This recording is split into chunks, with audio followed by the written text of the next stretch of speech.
bugle. Oh. And then it's like, oh my God, I heard a bugle. Oh my God. Dude, you've been working that for how long now, man? I got this about a month ago because I'm going to take this to camp. The hunting partners don't even know I have it, and I'm breaking it out the first night around the campfire. And I'm my God, hearing all kinds of bugles. That is awesome, dude. All right, so let's see. Huntsman's joining. We got. He's going to show up with his blonde wig. So Jim, your video is off. You don't have audio. That's because he was afraid Joe and I were going to be naked from the waist down. We figured you guys were starting late, so he took Joe's place. I delivered about a half hour ago, but you guys are late. You guys hear me? Gotcha. Got me? Okay. All right, so I'll go through some quick introductions. I'm sure that everybody knows me because I'm the a-hole that reached out. We got Mr. Joe Giglia, Garrett Weaver, Chad Ryker, Michael Batease, Jim Huntsman. Jim, we still can't hear or see you. And then Cesar Moreno. Can you see? Hey, can you hear me at all? Yeah, I can hear you. I just you can't hear. Okay, now I see you. Yeah, Let me try. I have a visual. My scope is already on him. In the crosshairs, Jim. Why I'm not getting. Oh, there we go. Hey, Huntsman, that $20 will be in the mail tomorrow. I appreciate it. Hey, you know what? We shop at the same hat store there, Michael. Did you just figure out that's what the $20 is in the mail tomorrow for? Oh, I got you. I thought it was because you were dressed. Man. I know. I thought it was because you were dressed. No, dude, you haven't seen him from the waist down. I got to pay the advertising. Dude, if I could have found some flesh tone shorts, I guarantee I would have had it on and stood up partway through this and shocked. Maybe we'll come up with a bet or something, and by the end of this thing, at least somebody will have their pants off around their ankles. We'll figure something out. We'll tarnish this. We'll tarnish this hunting archery conversation for sure. Too late. Hey guy, I don't think you're using the SM7. Yes, I am. You sure? Yeah, I'm positive. Scratch it. You're not using it. Is it going through my computer? No. Either way, you still sound sexy. Doesn't matter what it's using. There you go. Look at I like what he's talking about. Good. This guy went from the minors to the majors in a heartbeat. I guess we know who the fuck up in this class is. I'll take it. Jeez, I guess we'll have to ask you and Joe after you guys get done after we record. Then we'll really know who the suck up is. You guys hear me okay? Yes. Yeah. Okay, thanks. I keep switching around. I just barely got it. Once I heard their pants coming off, I was like, God, I got kids. I should mute this thing and get it to my ear. You know what? If the email chain wasn't a precursor to this, was going to be some level of shenanigans, man. Oh God, dude. I was at work all day today and all my phone just kept blowing up and I was like, I know exactly what that's about. I can't say anything about it. I didn't even trust you guys enough to check my email. Probably a wise choice there, Kyle. You know, what's that? Yeah. We resemble that remark, dude. I mean, that's. So, guys, let's kick this off. I've been recording since we've been doing all this talking, so we will have some outtakes, and there'll be no denying what was said prior to us kicking off the episode. I appreciate you guys jumping on for this. I'm going to just go through, man. I'm going to do it in alphabetical order to the best of my small brain's memory. But we got Mr. Michael Batease. I don't know, Mike, what are you batting, man? You about a 98% or 97% in the Elkwoods over the years, man. That 96 to 98 range. So been extremely blessed. So we're gonna title Mike Mr. Home Run for this one. And then we got my buddy, Mr. Kyle Davidson. He's the engineer. He's the brains behind this band of miscreants. We had to have at least one brain. So Kyle, I don't know if it's enough. A membrane. We had. So Kyle, give us a little bit, man. So I am the owner of DCA Custom Arrows. I specialize in making premium custom arrows. They're custom fit for your draw length, your bow IBO, your draw poundage, all that stuff. Go through, run all the numbers, make sure that you have an arrow that's going to fly straight and true and fast and hit hard out of your bow. On top of that, do custom wraps. Just happen to have some here. Custom wraps and make them look as good as they fly, man. Heck yeah, and they fly good and they pretty. I got some pretty wraps too. Yeah, Mr. Joe Giglia, Mr. Instinctive. If it ain't broke, I ain't fixing it. What's happening, man? Hey, how you doing tonight, man? You know how I am. Same day, brother. Same here thing, in New different day. Mexico, waiting on some snow to arrive, hoping to get more moisture like all you guys. Chad's down in Albuquerque, just a little ways down from me, and I think they've actually gotten more moisture than we have up in the hills. So we're waiting for that to happen. But it's really cool to, I had never met Garrett before, and so I'm excited to do that. I've been watching Garrett going through his workouts and stuff, and all of these, posting that stuff, and been real proud of his work that he's been doing. So Garrett, it's real nice to meet you, man. Thank you. Yeah, I really appreciate that. And we got Mr. Jim Huntsman, Mr. Do It All. And I think Jim is probably, and not just because Jim's a great guy, but Jim is very well-rounded in terms of hunting and his approach to hunting. And I thought he would bring a voice to this conversation. So Jim, thanks, man. What's happening? Hey, buddy, thanks for having me. I feel like I'm out of my league with all these guys you got on here. Just wait till we start talking. We'll reel you in real fast, buddy. Turn off the light. Hold on. Go ahead. So give us a little bit, Jimbo. Yeah, the pants are coming off. Lights are pants are coming down. The mood is set. There. Setting the mood. Yeah, what did you ask me something, Guy? I didn't just quite said, hear you. I said, just give us a little bit who you are, etc. Just real brief, okay. and then we'll get into the whole. Yeah, I'm Jim Huntsman. I'm the host of the Western Huntsman podcast up here in North Idaho, and I fail at hunting more often than I'm successful, and just glad to be here. Appreciate you having me. Absolutely, brother. Yeah, And then we got my. Oh, sorry. Go ahead. Sandbagging guy. Jim's sandbagging, man. Yeah, he may be, but I love when he says that.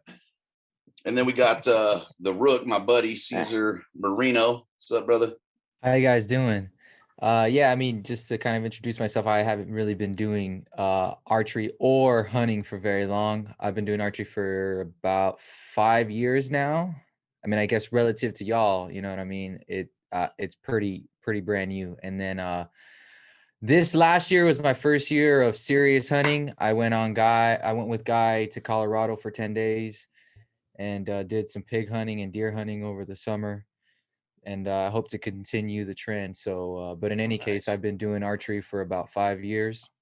And my day job, I do audio for university here in Southern California. So that's why I kept telling Guy about his mic. A couple quick notes.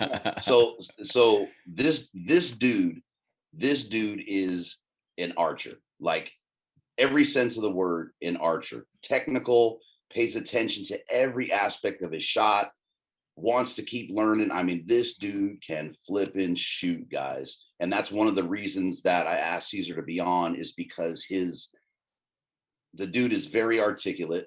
He is very methodical.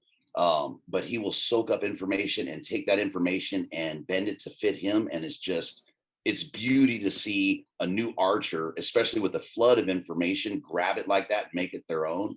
The dude is Garrett. You would enjoy shooting with Cesar. This dude can shoot like a son of a bitch. Get him up to hoodoo this year. Yeah, if I could make that, man. Appreciate that, Guy. I always tell you that. What are you talking about? But yeah, the dude can shoot. So, and to get his perspective in this conversation, I felt was a big deal. So thanks for joining us. Mr. Chad Ryker, backcountry rookie. I'm going to say this dude went from the minors to the majors in terms of, stepping up to the plate and really diving into, not just backcountry hunting, but hunting in general in every aspect of it. And then opening the door to, I don't even know, dude, thousands and thousands of people that were looking to take the plunge.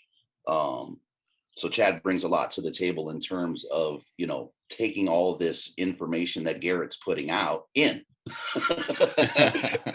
What's up, Chad? Welcome in. Hey, man, appreciate that little intro. I like to think of myself as well-rounded also, but it's more in the physical conditioning sense than anything to do with hunting. So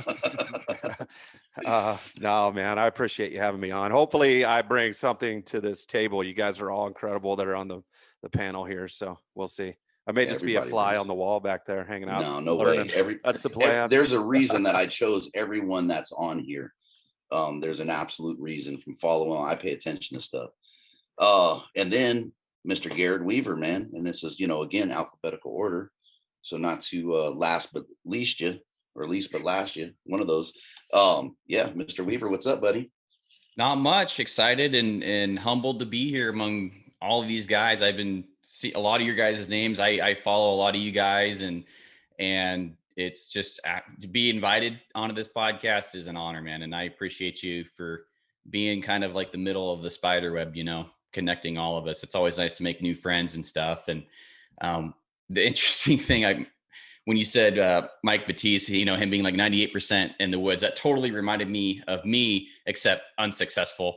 So we have something sort of in common, Mike, I guess. Perfect. You could be in the woods and you could be lost in the woods too. So I mean, yeah. I could. Is that like percentage of actually being in the woods or being successful? Because, but no, I'm excited for this conversation, guys, and everybody here. Thank you for letting me be a part of it. So, heck yeah. Well, I appreciate y'all for doing it. So I'm going to kick it off, man. I wasn't sure how I was going to control this, right? So I really want to have an open forum and I want to have some fun, but I do want to provide the listenership on my platform. And if you guys choose to use this, some valuable information, right? And there's so much information out there.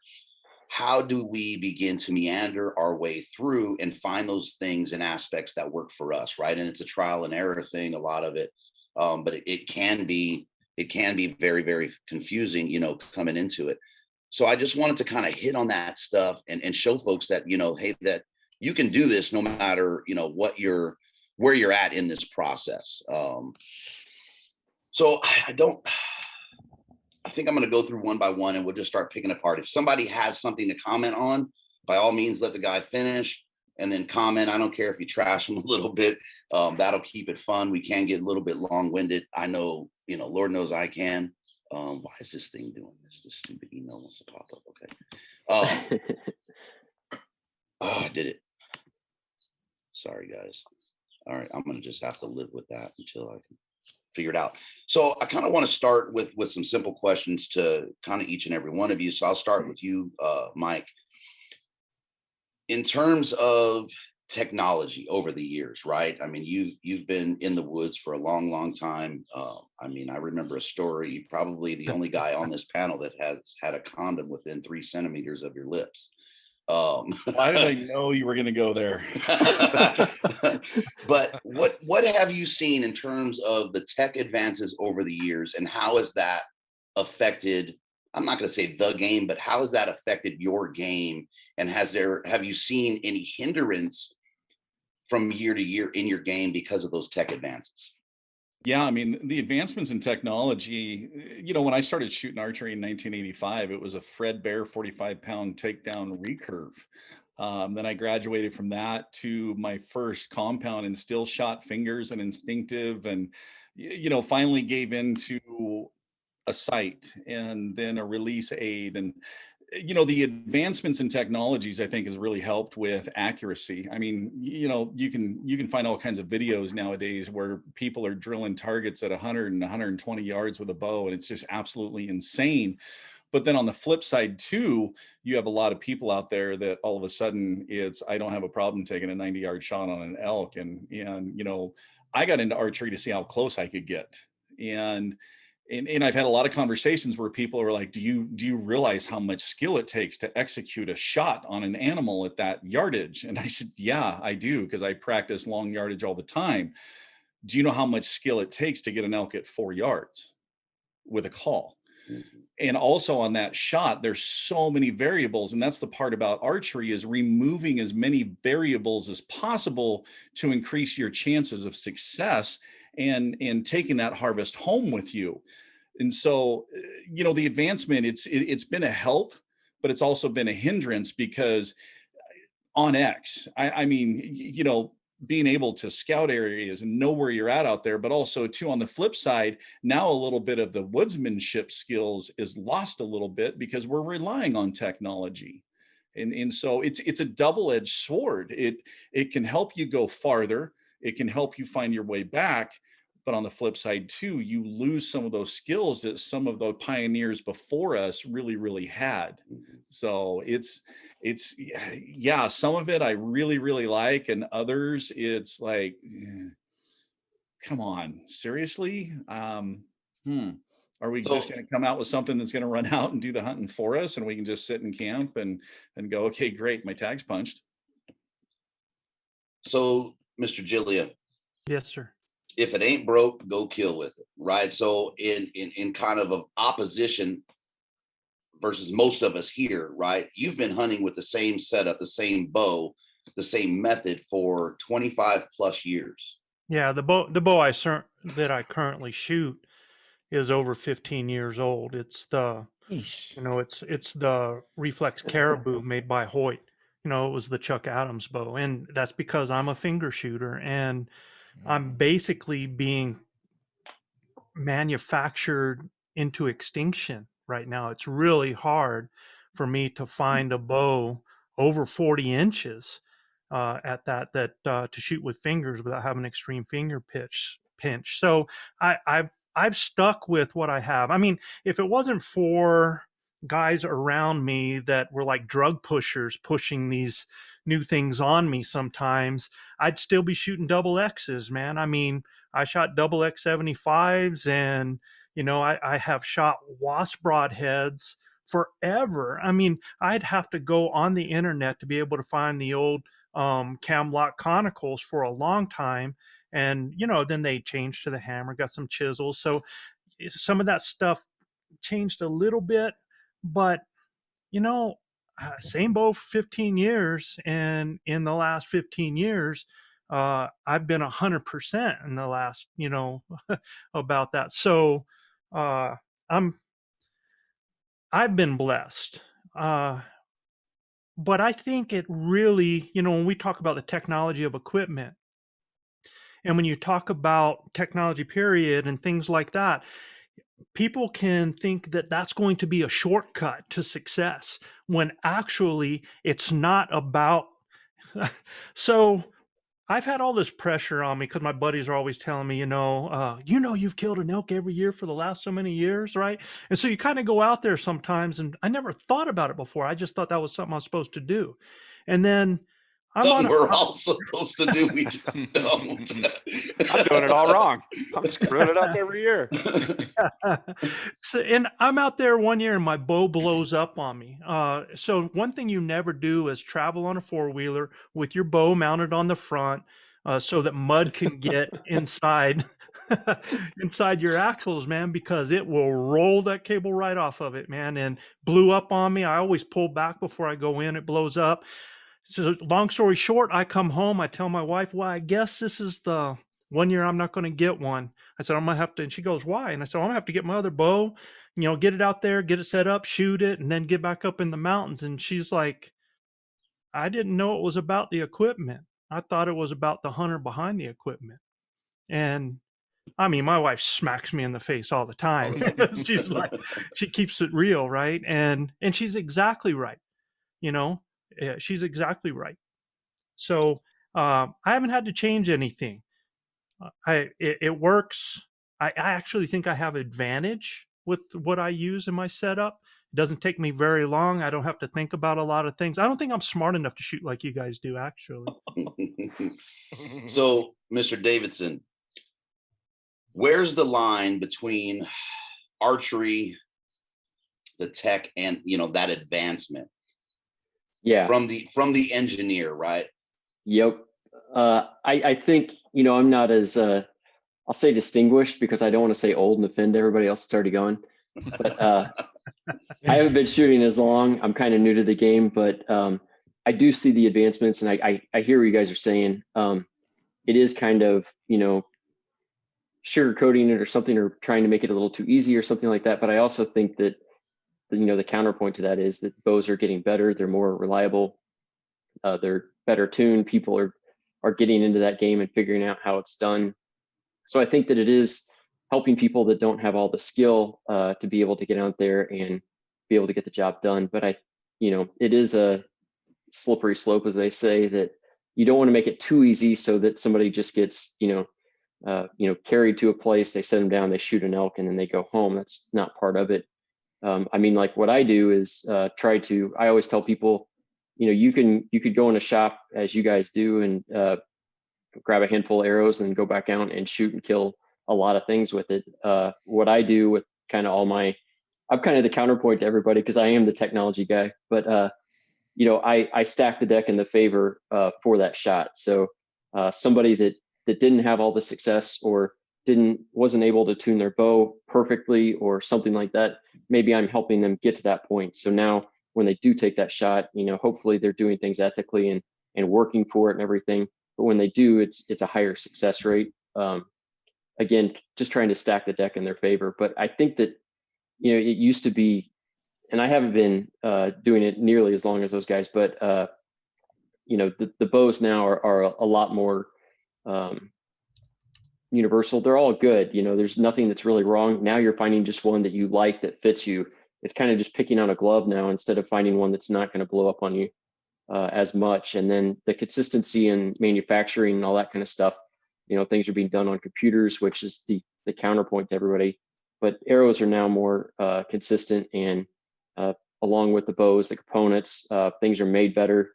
The broadheads are getting, better made, sharper, et cetera, et cetera. So I think it is moving in the right direction. I think it's always going to be hard. You could take every shortcut you want, but to get the job done, you'd have to put in the work.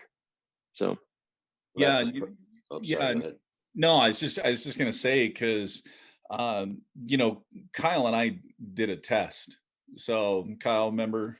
So yeah, I had long ago. Yeah, because everybody's walking into an archery shop, and Garrett, you can attest to this because you and I have talked about this a little bit. Everybody walks up to the rack and they look for the 001. I need the straightest, the most tolerance, tight tolerance, everything.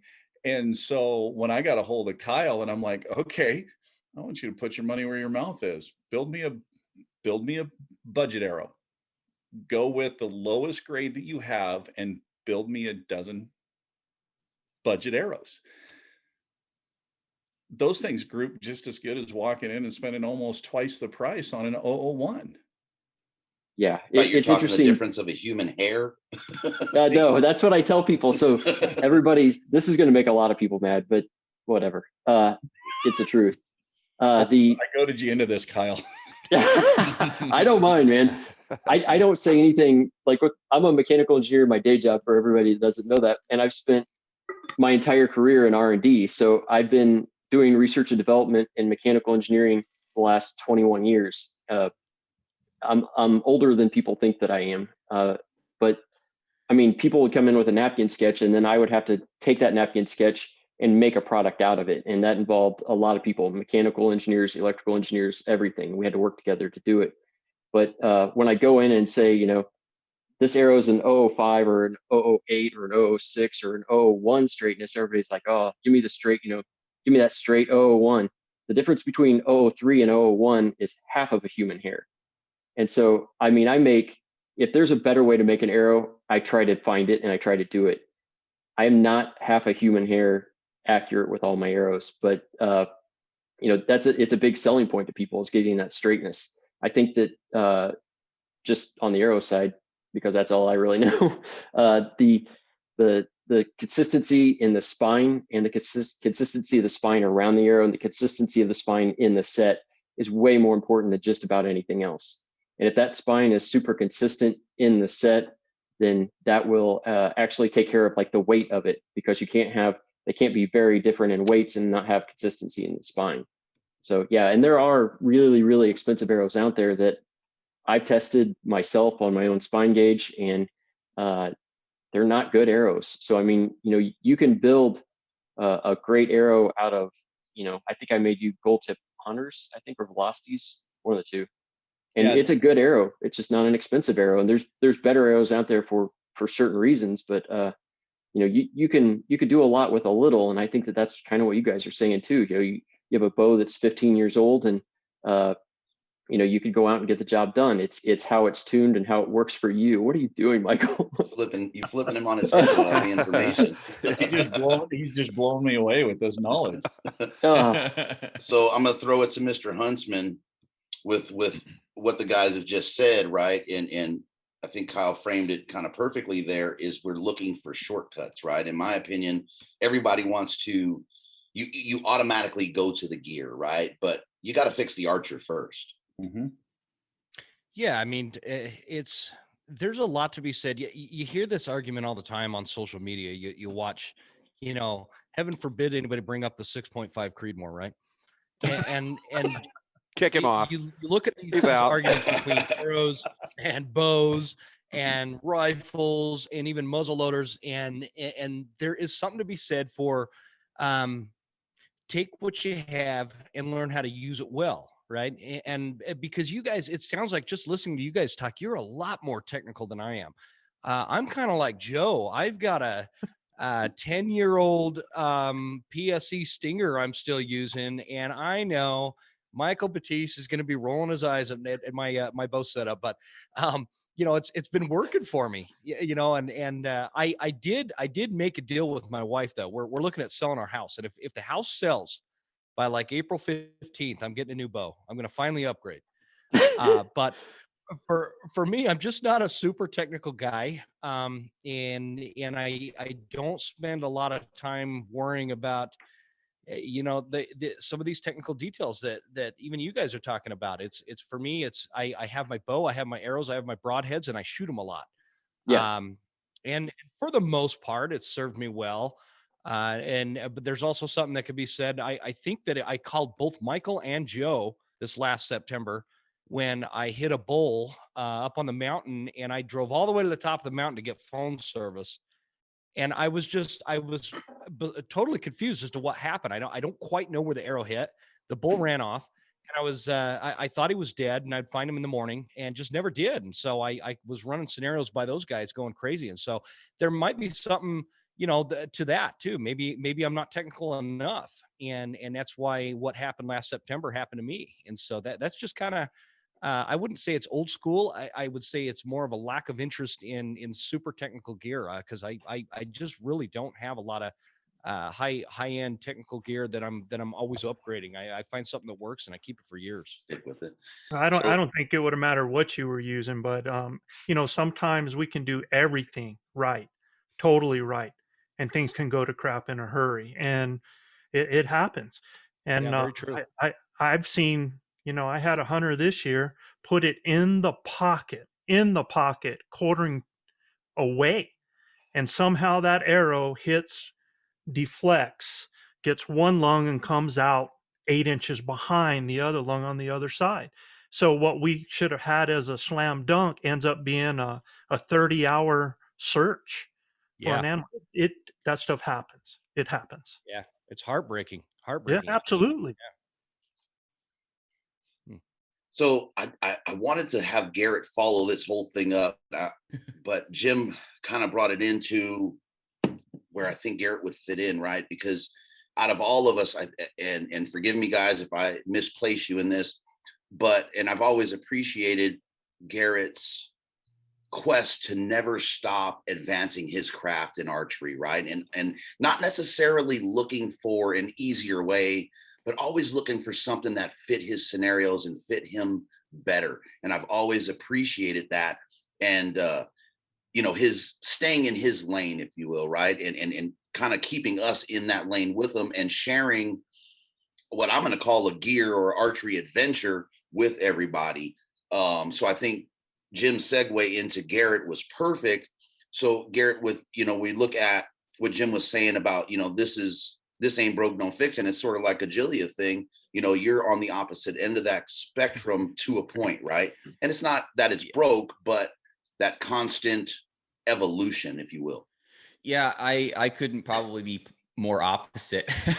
So, you know, if it's working perfectly, I seem to want to find the thing that doesn't work perfectly, so everybody else can know about it.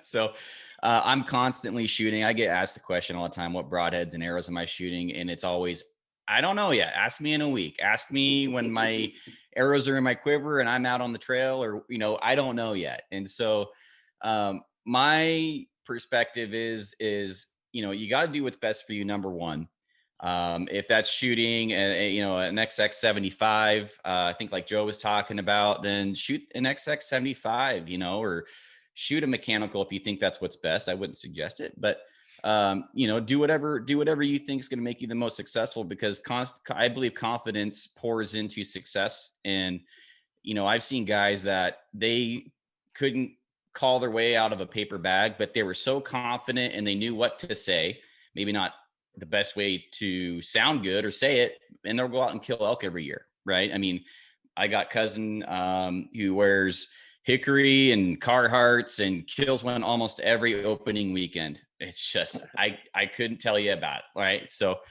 but yeah, my lane is testing gear and finding out what works, finding, you know, how can I be a little bit more accurate? Is that building a better arrow? Is that tuning better? Is that shooting this workout versus shooting this workout? I mean, I don't think I posted it, but I was out in the middle of the pouring rain, testing my second and third access before last weekend's shoot, because my buddy Anthony drove over from Bend, and I was going to be damned if he was going to drive 2.5 hours to come beat me. And so I was, and I won. That's the whole point of the story. Nothing else matters. Point, that was the whole point. Long way around. Yeah. Sorry guys. So, but no, he shot really good. And I'm, you know, if I wouldn't have taken that little trip out to the range, I would have got beat, you know? And so, I'm super competitive, but I think, you know, to piggyback off of, I forget who it was that was saying it, but, you know, woodsmanship is kind of a cost of tech. And on my platform, the last probably year or half a year, I've been stepping back from being more of a gear guy and transforming into woodsmanship. And my episodes with the bro guys, that's pretty much all I want to hit on is woodsmanship skills, because I've built myself up to be the gear guy. But honestly, what's costing me more opportunities and more success is my woodsmanship skills. I've killed elk at 81 yards, you know, right in the pocket, but I'm more proud of that 17-yard kill, right? Like that's a way cooler story. That's the heart of bow hunting. And there's just two different dynamics there. But as a bow hunter, my perspective is a little bit different than Mike's. Is I'm not good enough to get multiple shot opportunities a year. I'm taking the first one that's putting meat in my freezer, that's inside my wheelhouse, and if that's 80 yards, which it is, I'm gonna shoot it, right? So I'm gonna put that meat in my freezer, and I'm gonna work at getting better in the meantime. And so, and one thing that I've seen is tech has cost people opportunities. Absolutely, you have Onyx Hunt, guys are looking at their phone, there goes an animal, and if you would have been paying attention, you would have killed it. And I had I'll throw Anthony under the bus again in here. We were on Sled Springs last day, and he's figuring out his next lady of the night. And here comes a bull walking up on his side as we have him coming in, and we're waiting, and he's texting honeys, and here comes this bull right up. And if you would have been paying attention, you would have said, hey, you know, get ready, draw. And then so the bull stops at 40 yards, and I have my bow on my shoulder, and I'm like, yeah, this isn't going to happen. And then he trots off. So that's his fault. But you know, that's technology. I mean, phones, the zero Garmin sight, electronics on your bow, Onyx. I mean, Onyx has made me a lot more successful, but I guarantee you it's costed me animals I don't even know about. So woodsmanship's going to kill more animals than any technology any day. I will stand by that statement. But being a more capable hunter is all part of the journey, and that's kind of where my lane comes into is increasing your capabilities as an archer. your effectiveness. Yeah. If I could take that just a little bit to the other side, though, what Garrett's talking about Onyx is, yes, I agree what he's saying, but on the other hand, it has increased the ability for somebody to hunt fearlessly. And especially if they have woodsmanship skills. And I think for a lot of guys that brought woodsmanship to the game in the first place, that was able to combine Onyx with that, it's like, oh, I don't have to worry about knowing where that fence line is. I don't have to worry about seeing that one landmark all the time. If that bull bugles, I don't care where that's coming from. I'm diving because I have something that's a little bit safer in my pocket, and I'm going to get back. And it doesn't matter if it's 2 hours after dark. I'm going to get there. So I really think, and it was just the GPS. I mean, the GPS before Onyx ever came in, just to have the ability to put that compass on that GPS, point it back to camp or your bike or wherever you're going, and not have to worry. In fact, you didn't even, because the early GPS's batteries only lasted so long, but you were able to convert that to your compass, and you were heading in the right direction no matter what. So I think for me, that was one of the biggest game changers, because it didn't matter if I was in southern New Mexico and one corner or another one. It didn't matter how well I knew the area. If I knew elk and I knew where to look for them, and if I heard one, they were in trouble because I was going. I had no second thoughts of closing the deal. So in that sense, I think it really changed the game and made a lot of guys way more successful. Yeah, Joe, or go ahead. Do you think, Joe, that you're shooting your older bow? Do you think that with more advancements in technology, because like a lot of guys that I build for, they don't have time to build their own arrows, and they don't have time to do a lot of the testing and things like that. So what I give them is kind of what you're talking about is, if you put your pin on it, that arrow is going to go where it needs to go. They're going to be consistent. Do you think that kind of, maybe those advancements help that as well, allow people to focus more on the hunt than, worrying if their bow is going to blow up or anything? If they're that kind of minded person, though, Kyle, but what I've seen is just the opposite thing. It's kind of like, I was a coach for years, and I coach high jumpers and I coach pole vaulters. And instead of remembering that their goal was to fly and jump high, it was like, well, my right foot was too far this way. I leaned too much this way. All of this stuff where I have guys in my own crew that we always keep judos on our bow, because we like to shoot judos the whole time. Really keeps you in, keeps you hot during the hunt. And one of the guys in our crew, every time he's shooting off to the left, man. And he's like, yeah, that's that daggum arrow, man. It's just that and it's like in his head, and he's already trying to figure why this has happened and stuff. I said, let me see your arrow. And so I grab his judo, and we always shoot stuff that's just sitting out there. I pull it back, let it fly, nail it. And he looks at me and he's like, it's not your weight, it's not your length, it's none of that, but you pulled it back, and he's like, I'm shutting up, instead of complaining.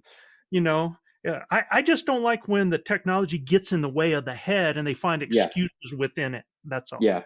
I think you need to keep the excuses and keep your, not rely on it and not look to it as a crutch, but if it's helping you with the hunt, I think it's a good thing. Oh, yeah.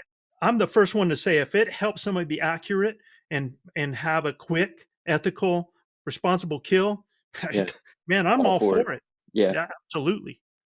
Yeah, so, Joe, I agree with what you just said, because we've always had that same mentality. Also, we hear a bugle, and our mentality is, let's get after it, let's get it on the ground. We'll figure out how to get it out of here later. Yeah. And I mean, before Onyx and all that, brutal pack outs into some gnarly holes. And now that is kind of a nice feature to where you can pull that up and go, man, there's an old cut road right over here. So instead of going straight up, we're going to go down through the bottom, pop up a little bit on the other side and take that old cut road out, which, now you do have that ability to, man, there's a bugle in the bottom of that canyon, where a lot of people will just stay up on the ridge and go, I ain't going down in there. But Mike, do you think that's lent itself to people looking at the contours on that map and saying, oh, hell no, even hearing that bugle? It depends on the mindset. Yeah, you will have those people that are like, I hope so. Yeah. Yeah, because we're the idiot ones that are going to go like, there's a bugle, well, let's go. And then we're down on the bottom, and then it's like, did you bring a knife and a fork? Because we're gonna have to get this dude down here. We're Loaf not of bread, man. so, no, I think it goes both ways. You know, I think some people, you know, will take a look at it. We'll take a look at those contour lines and go, you know what, we can go find elk in an easier spot that's going to be easier to get it out. But those people that are really Garrett's lying. I've seen that rosy country deep. Oh yeah, that's true. Yeah, but no, other people, it does. It gives them that confidence that they're like, you know what? Hey, I can get this animal out of here. Packing an elk off the mountain is not an easy task. So, I mean, it's flat out work. And so if you have that ability to where you can find an alternate route out of there or this or that. And I think too, is it's a great tool, you know, pop up on your computer at home and really scout your area. And like Joe touched on, get to know your area even better. And it's amazing how all of a sudden you find little tiny hidden pockets, because that's one thing that I've loved about it. When out hunting the area and you stumble across something, it's like, man, I never even knew this was here. Drop a pin, you know how to find your way back to that, instead of, God, I think we're heading the right direction. Do you remember that tree over there? Did we go left of the tree or right of the tree, or how do we get in there? So it gets you back into some of those spots. But at the same time, make sure you're not a passenger. Right. Make sure that you're a driver, because those guys that just start looking down at that and just, you know, following that magnetic, you know, pin going someplace, they forget to look behind them to see what it looks like where they've just come from, and pay attention to the areas around them. So just don't be a passenger in the process. Be an active participant. And I pride myself in being able to walk in the woods and be lost but not get lost. You know what I mean? Like that, to me, that is a huge part of woodsmanship, is being able to get those bearings, keep those bearings, and know that path you're on, right? And I think a lot of that comes from, you know, a lot of the map time before Onyx, and just spending time, you know, in that country or on those maps and understanding what you're diving into. Cesar will tell you, man, I'll just get going and we'll just walk. And it's like, okay, we're here, let's go. You know, there's something about that's very, very satisfying, especially when you don't notch the damn elk tag. Yeah, I have to say that was pretty impressive. That was one of the first things I noticed, that when we went up there, how you were just going and I was the one in the back with Onyx. Although I will say that I was trying my hardest not to be a participant myself. You know, I was looking down, but I was also trying to look up because I didn't want to get lost either. Hold on. Oh, I'm sorry. Let's get to Mr. Ryker. I want to get through these and then we'll go crazy. So chat, how do you streamline it, right? How do we take all this information, the flood, and then how do you streamline that and figure out what works for you in terms of getting that archery going to where that confidence is up so you can go in the woods and do what we're setting out to do? I don't want to hurt anybody's feelings, but I don't listen to any of you. I pick up my bow, I take my bow, buddy, and I go out and I shoot it, and I become confident in that bow. Right? There's so much, and I respect all of you guys on here. I'm just kidding when I say I don't listen to you, because I truly do. But there's so much other garbage out there on the social media platforms that are telling all of these tips and tricks and all of these things. And the fact of the matter is you need to grab your bow and you need to go shoot it, and you need to not care about what anybody says, except for Garrett Weaver. You got to listen to Garrett Weaver. Hey, you know what I will say, dude? Okay, Garrett puts up some stuff that, and it's not left field, right? But it's this thought process that Garrett has, and he was saying it like, how do you improve that? And some of the stuff has been phenomenal. And, you know, Garrett's quite a few years younger than most of us, but I can look back to some of Garrett's earlier videos. And I told Garrett when I met him at Hoodoo, like, dude, I love the information you put out. One, it's this unbiased approach just from his view. Like, hey, if you like it, you like it. You don't, you don't. But man, Chad, I agree that it just works because Garrett spends so much time thinking about, well, maybe not that much time. Sorry, I don't want to make it sound like that. But he puts what feels like so much thought process and heart into what he's doing. It's beautifully put together, and you can take so much more away from something he's doing than some damn, some guy tinkering because he's sell pitching his 15%. No I'm gonna have offense to anyone out to, there. I will tell you- unbutton my hat here just because my head's getting bigger by the second here. I know. So I will tell you that I love technology. I love everything about it, and I love tinkering with new things. I think a lot of times people will say things like, Joe's talking about his 15-year-old bow and how he doesn't like to make change, but he's getting on a four-wheeler and he's riding that four-wheeler out. And I think a lot of times people refuse to take a technology that's out there because they're so comfortable with something, but you'll use every other new technology that's available to you. That's a good point. And Damn good point. it's because and I'll also point down here towards Kyle too, because I think that we have resources out here that can help us. I don't have time to build my own arrows, man. I don't build my own arrows. I don't like fletching arrows. I don't like doing anything with arrows. And if I could buy a kick-ass arrow from a guy like Kyle, and that saves me a whole afternoon or even a whole day or however long it takes me to screw up a dozen arrows and try to refletch them and then screw them up again and redo them again. That's a day where I could be out shooting 100 arrows at a target. And I know that I'm getting quality, because I promise you, Kyle can make a way better product than what I can make, no doubt in my mind, which will then increase that accuracy and increase that confidence. So there's a trail there. Could I put the time and effort into it to become a very good fletcher and to set up my own arrows? Probably. I probably could, but I'm not going to. I can tell you that. I'd rather put that time into, I could put it all kinds of different places. Family, so that I know when it's coming time for me to go hunting, I've put all that family time in and I'm ready to leave for 10 days or whatever it is. So Yeah. I think that we have options out there that really can help us. And we do have new technologies that can help us. Some of it I don't agree with, right? I don't really agree with the zero side and some of these other things that are out there. But I do think that we do have technology that is just putting us light years ahead. My first bow when I was like 12 years old was a little Hoyt Game Getter Junior thing that had no break over. Like, that thing was terrible, and I put a bow down for about, I don't remember, about 10 years after I was a kid. And when I picked up my first newer model bow, that thing was incredible, right? Like, I can't believe some of the advancement that's happened in bows. Like, you would never think it could. I look at I keep pointing over here because I got my bow sitting over here, but I look at this thing and I can't, like, what it's 5 or 10 years from now, man, what are we going to have? What are these things going to be like 5 or 10 years?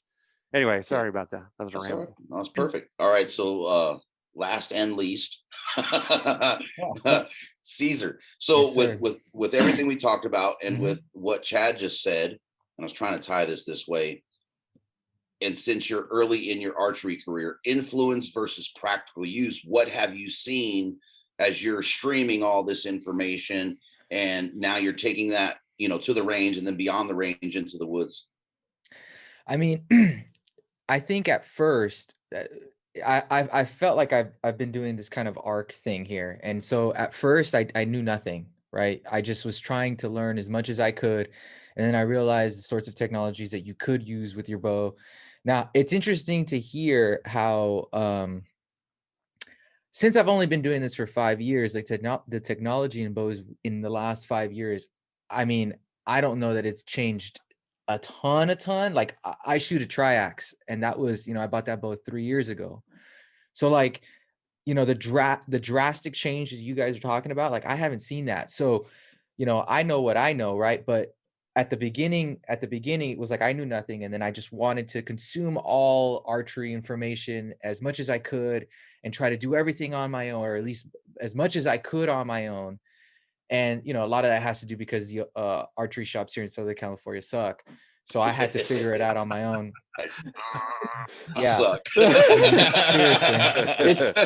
It's very funny. I hear that all over the country, though. Like, people tell me it's that all not the just time. Southern California. Yeah. Oh no, dude. It's and I've been to a bunch of shops in a bunch of Western states, and he ain't there's not a shade of BS in that one. Yeah. So then it turned into this, like, I'm just gonna get as much of the best stuff as I could, and then eventually I started realizing that, like, I need to shoot more. I need to you know, this is all nice, but you know, I just need to shoot more.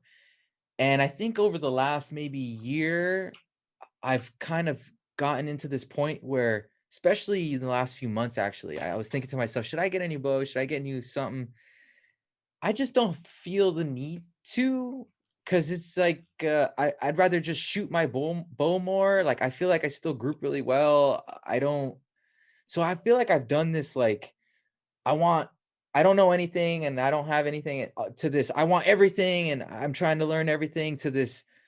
I kind of like what I have right now, and I'll shoot this for maybe another year or two. I don't know. Depends on how I feel, but you know, that's kind of, I mean, I think the technology at least for me, I mean, I think at the end of the day, if you're not shooting, it don't matter. You know, that's just, you know, at the end of the day, that's all that matters. If you're not shooting, you know, you could be 10 yards. And if you're not practicing and you know how to shoot 10 yards with your 30-yard pin or whatever, like, hey, it ain't gonna happen. And that, I mean, that really rounds up this entire part of this conversation, right? It goes back to the archer. In every aspect of this, it's, you know, shooting, becoming the better archer, doing what works for you. The time behind the string is ultimately what's going to measure our ability as archers, as, you know, bow hunters. I like to say archery hunters, right? Because if you're diving into it like this, it's definitely an archery world and not a bow hunt world. So I'm gonna jump in. I want to talk about process, right? And I'm gonna start this one off with Garrett. Garrett, talk us through your process as fast as you can, right? When you're looking at getting, you know, in those off months, and you're like, hey, I want to shoot this weight arrow this year with this much FOC and this component, and then taking that from your table in the shop to the range. What's that process look like, you know, getting prepped for the next season? Well, my goal is honestly, is to be ready to shoot a broadhead at an animal 365 days a year, right? So that you're always on top of your equipment, because you never know when that surprise pig hunt's going to come. You never know, spring bear season, you may get a shot, whatever it may be. So I'm always refining, but I'm always shooting broadheads, and I'm always technically, you know, rabbit ears tuned. But for me, I'm figuring out what I like, what I don't like actually during the season. I'm not making any changes because I'm stuck with what I'm stuck with during season. But my stuff comes from requests, you know, a new arrow that comes out, ARWD arrows, or maybe arachnid arrows or whatever. Those are the ones I keep getting hit up about right now. And then I'll go look at those. I'll test those out. I'll test out new fletchings, but I'm always shooting broadheads and stuff. And honestly, it's keeping the edge. It doesn't take more than a couple weeks to really lose an edge, or even a week, honestly. And if you're a trad bow, you need to be shooting almost every day, if not every day. So compound stuff, you can get away with a little bit more. But my process, I guess, is what are my plans? What do I plan on being hunting? I build for worst case scenario, which for me would be elk. And I can go to Africa with elk. I can go to, you know, with an elk arrow, I can go to Alaska. I can do whatever. I can kill a grizzly bear. You know, it doesn't really matter. And elks, you know, if I build a 500 grain arrow shooting 270 feet per second, I can kill pretty much anything. So it really comes down to head selection. What's the hot buzz ones? What ones can I dispel quickly? You know, you got like, I'll just Zeus, for example. That was like, oh my God, Zeus was like the coolest broadhead 2 years ago or a year ago. And it was like, yeah, let's test that real quick just so we can knock that one out, right? Like get that one out of the pool and tell people, yeah, there's other heads on the market there. But, and then keeping in shape, which I had post elk season depression this year. I had the worst year I've ever had in the hunting woods, and I did not care after I came out. I gained 15 pounds in between November and January. I ate everything in sight, and I didn't run. I didn't do anything. And so that's where my fitness journey is coming back into play here. So I don't know if that answers your question. Huh? I said, I knew I'd like you. Hey, if you find those 15 pounds you lost, I'll take them. Yeah, I mean, I don't know if that answers your question, man. Honestly, it's easier to keep an edge than it is to get one back, and it's easier to stay in shape than it is to get in shape. And if you're not ready to go hunting 365 days a year, you're doing something wrong, man. Because there should always be something on the table, something that you're looking forward to, something that you're excited about. Axis deer are hitting in July, like there's places you can go hunt an axis deer in Hawaii and they're hard horned, or there's just so many opportunities out there. And instead of buying gear and a new bow, I'm still shooting a Evoke 31, which is like what, a 2-year-old bow. I haven't done that since I made the transition into woodsmanship and buy opportunities instead of gear. Right. So, that's my spiel, I guess, is keep that edge and refine, but don't ever lose the edge. I mean, that's my process right now, is shoot all the time and work out all the time and figure out what my next hunt is. So, Mr. Huntsman, you go with the same thing. What's your process, be it, off season or that 2 weeks before season when you pull your bow out? I in full disclosure, I used to be that guy. I would pull my bow out, 2 weeks before season. And this was years ago, but I'm on Team Garrett right now with that. I think that it's critical that that there's like this hashtag going around that there is no off season, and you can make light of that, but really there's not. And especially for where I live, it's there's always something going on other than in the dead of summer. In July and August, I don't have any seasons. Other than that, it's either elk season, it's deer season, it's bear season. I'm hunting wolves, turkeys, and it just is kind of continuous. And to Garrett's point, where I kind of did the same thing, where I came out of this last season and I got a little bit lethargic and it got out of shape. That and that's not like me. I like to stay in shape, and I'm I'm not like as physical as Garrett. Look, you look like you're in a lot better shape than me. Go look at Garrett's last post in the gym. He disagrees. But it's I think that, and we talk about this a lot on my show, like hunting is a lifestyle. It's not for most of us that take hunting serious, it's not just this passive hobby like bottle collecting, right? And it's not something we just kind of do a couple of weekends out of the year. This is serious stuff.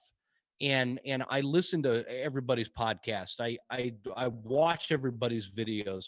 I do all the things necessary to kind of keep me in the game in the right headspace year round, because it's made me a lot better hunter. It's made a big difference, And so, yeah, I think that if you're asking specifically what my process is, I don't know that I can answer that, because my process is changing a lot too.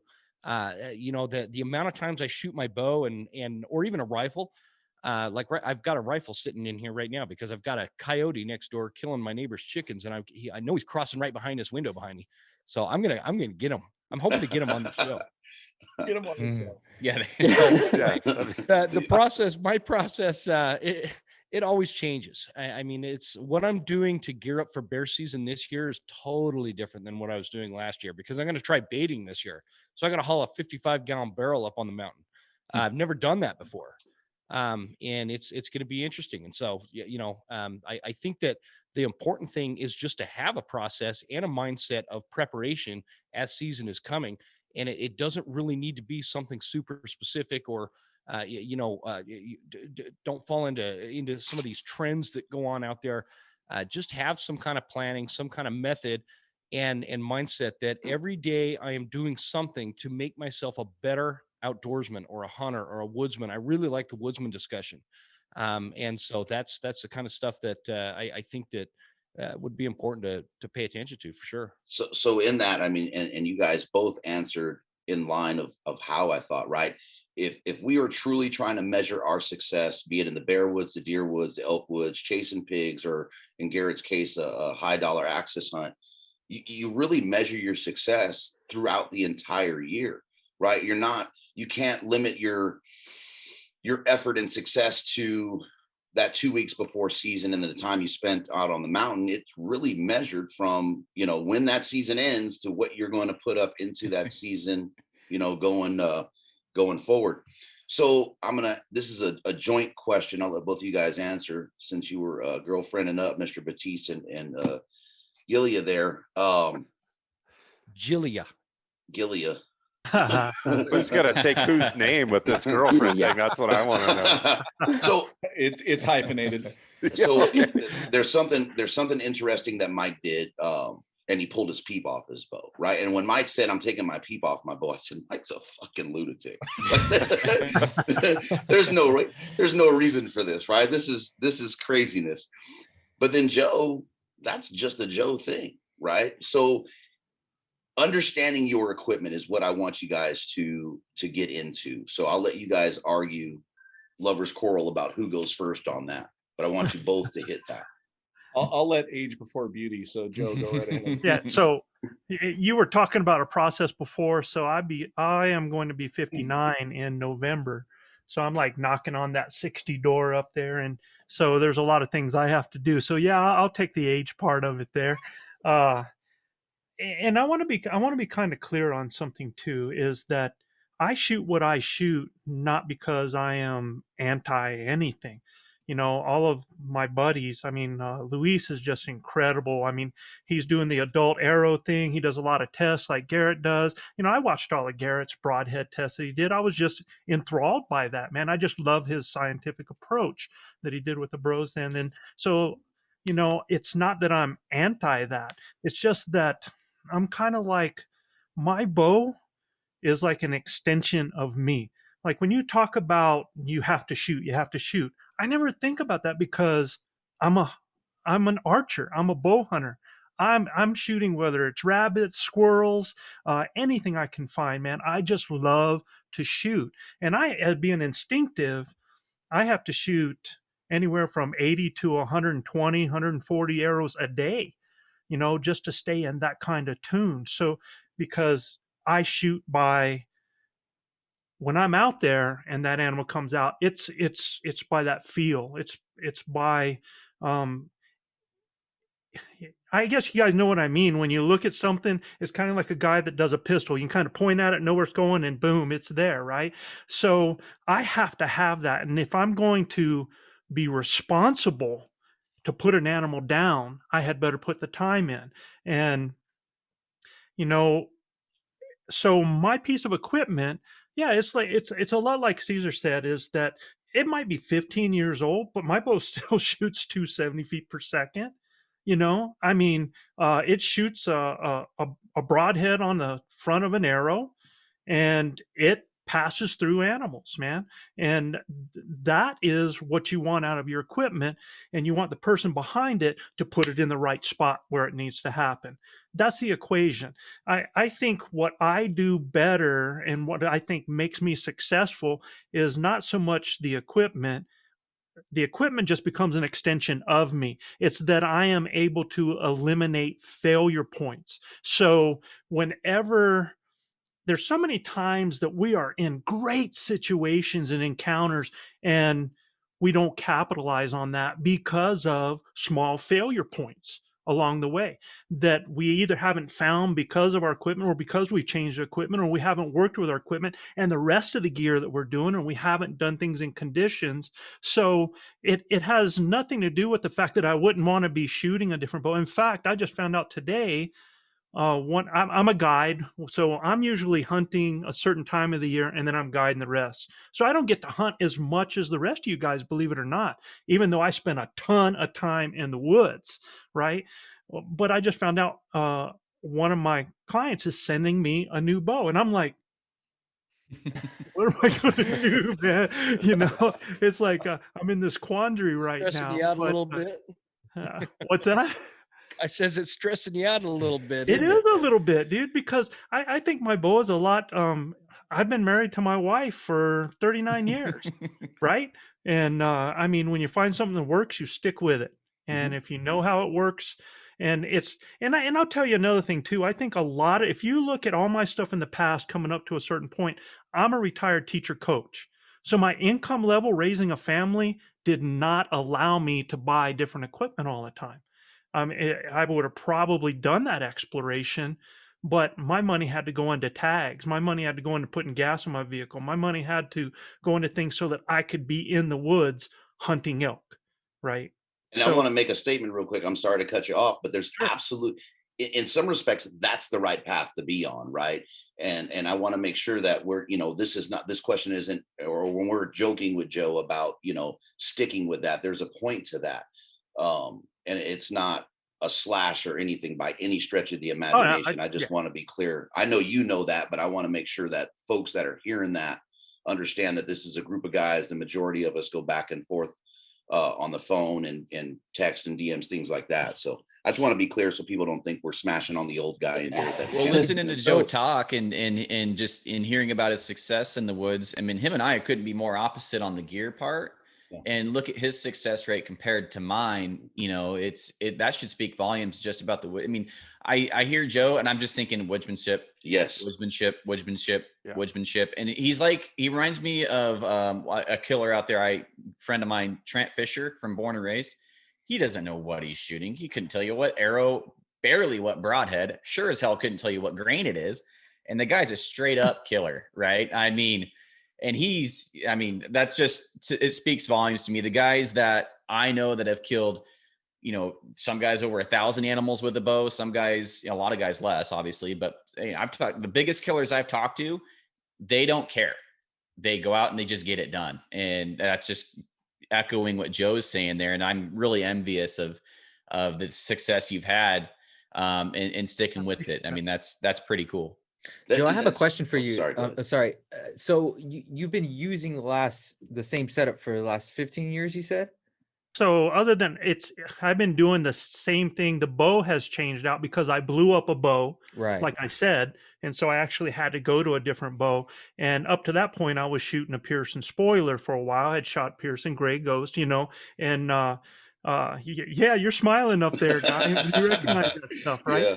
I started out with the old PSE Nova that was $104 off the rack up there. It was just about propelling an arrow and knowing how I could pick up your bow, Cesar, and in 10 shots, I'll be hitting because I learned the feel of your bow and I can adjust to that, right? So but I guess the question I have is previous to you shooting the same bow for 15 years or however long, were you a tinkerer before that? In other words, did you get to the setup that you have because you came across a bunch of equipment you didn't like until you found the equipment you did like? No, it came down to the piece of equipment that I could afford. Or at one time I was shooting for Pearson. So they sent me bows, right?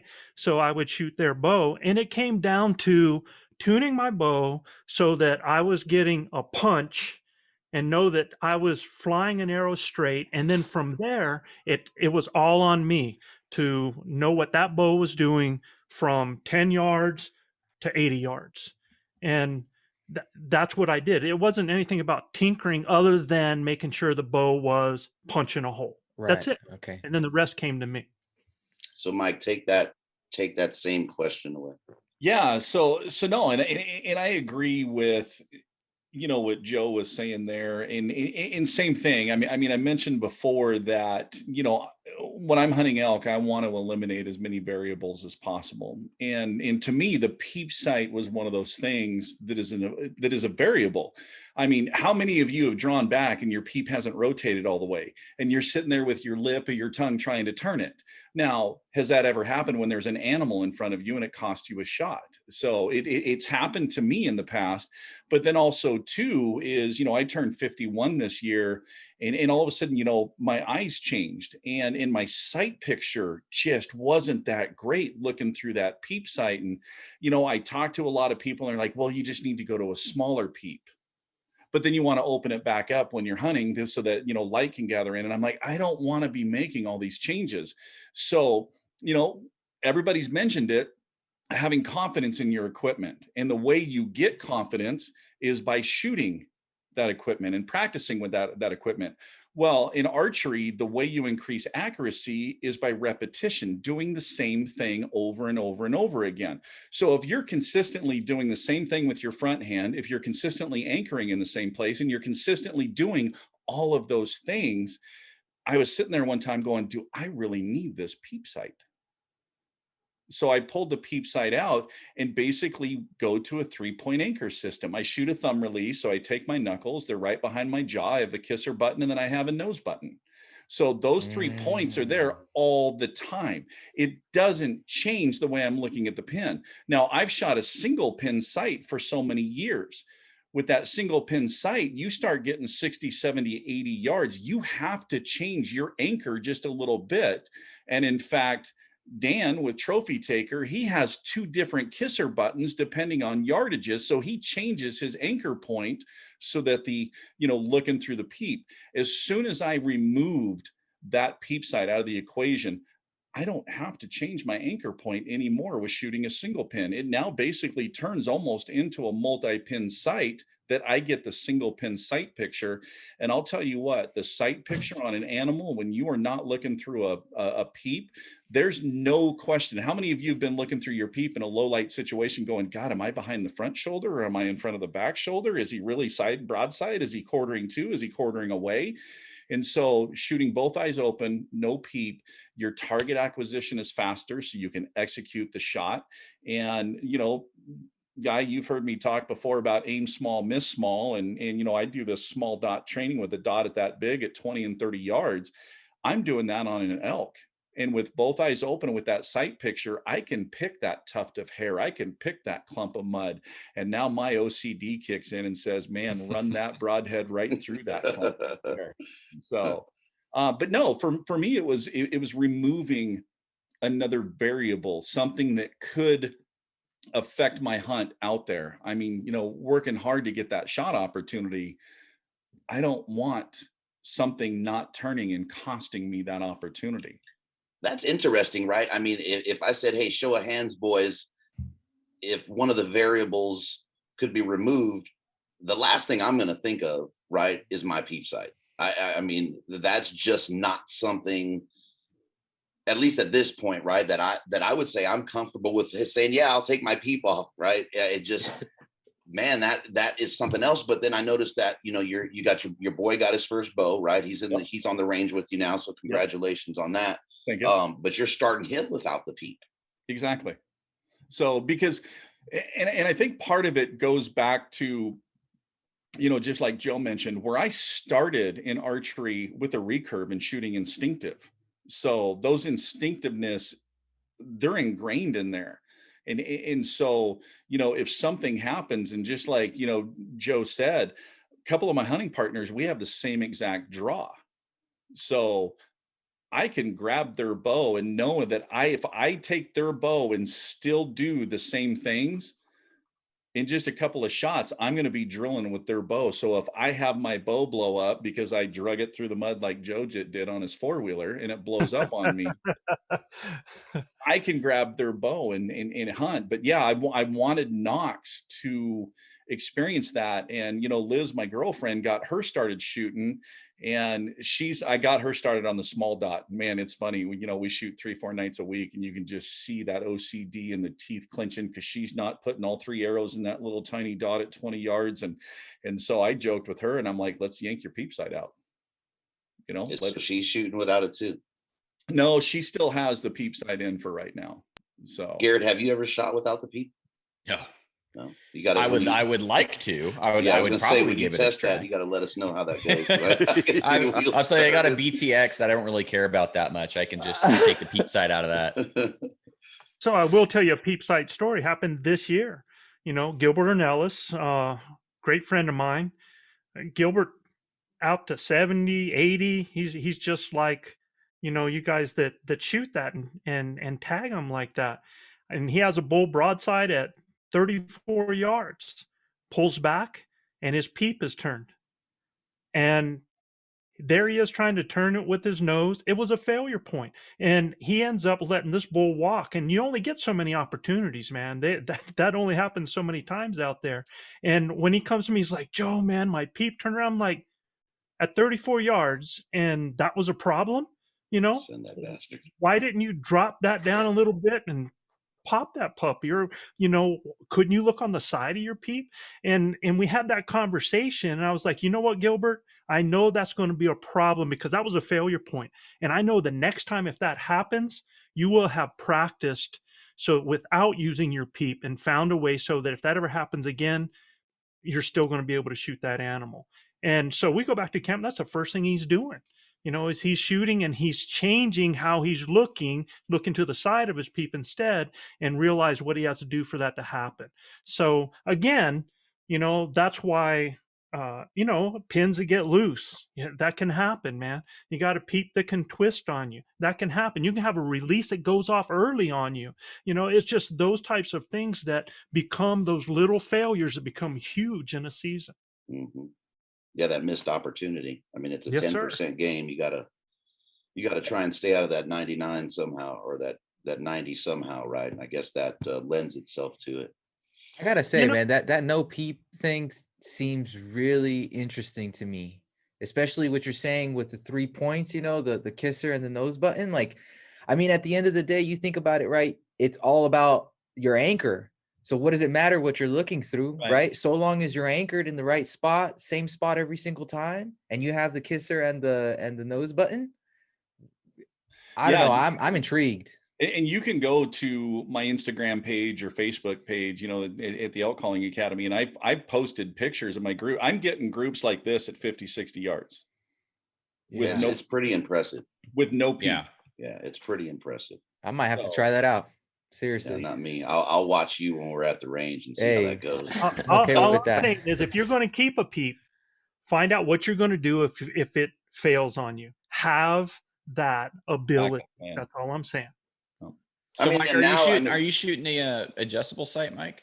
Yep. Still single pin. It's interesting. Me too. It's very, very interesting. And I get asked that a lot too. It's like, well, I don't want to sit there and range, and I don't want to adjust. And I don't. When I'm elk hunting, my single pin is set at 30 yards. And then I practice enough with Kentucky windage that I know where I'm going to hit at 20, and I know where I'm going to hit at 40. Absolutely. So I know exactly what it's going to perform. And actually, in so many people, and I'll have this conversation, and they're like, I'm never going away from my 7-pin sight. And I'm like, that's your choice. The reason I went away is because I didn't want all this group of pins coming in from the side. I want this vertical that I can run that vertical right up the back of the leg, and then I can set my pin. And honestly, my average shot on all my elk harvested is 22 yards. So why not open up that sight picture? Why not eliminate all those other things? So like I said, then I can find that tuft of hair that's out of place and drill that sucker. The simpler things are the keep it simple, stupid type thing. And how many times have you heard somebody say, I shot the wrong pin? Yep. Yeah. I've shot the wrong pin. And I've always encouraged guys, I'm like, there should be nothing that you're not able to kill with 3 pins. Mm-hmm. Nothing.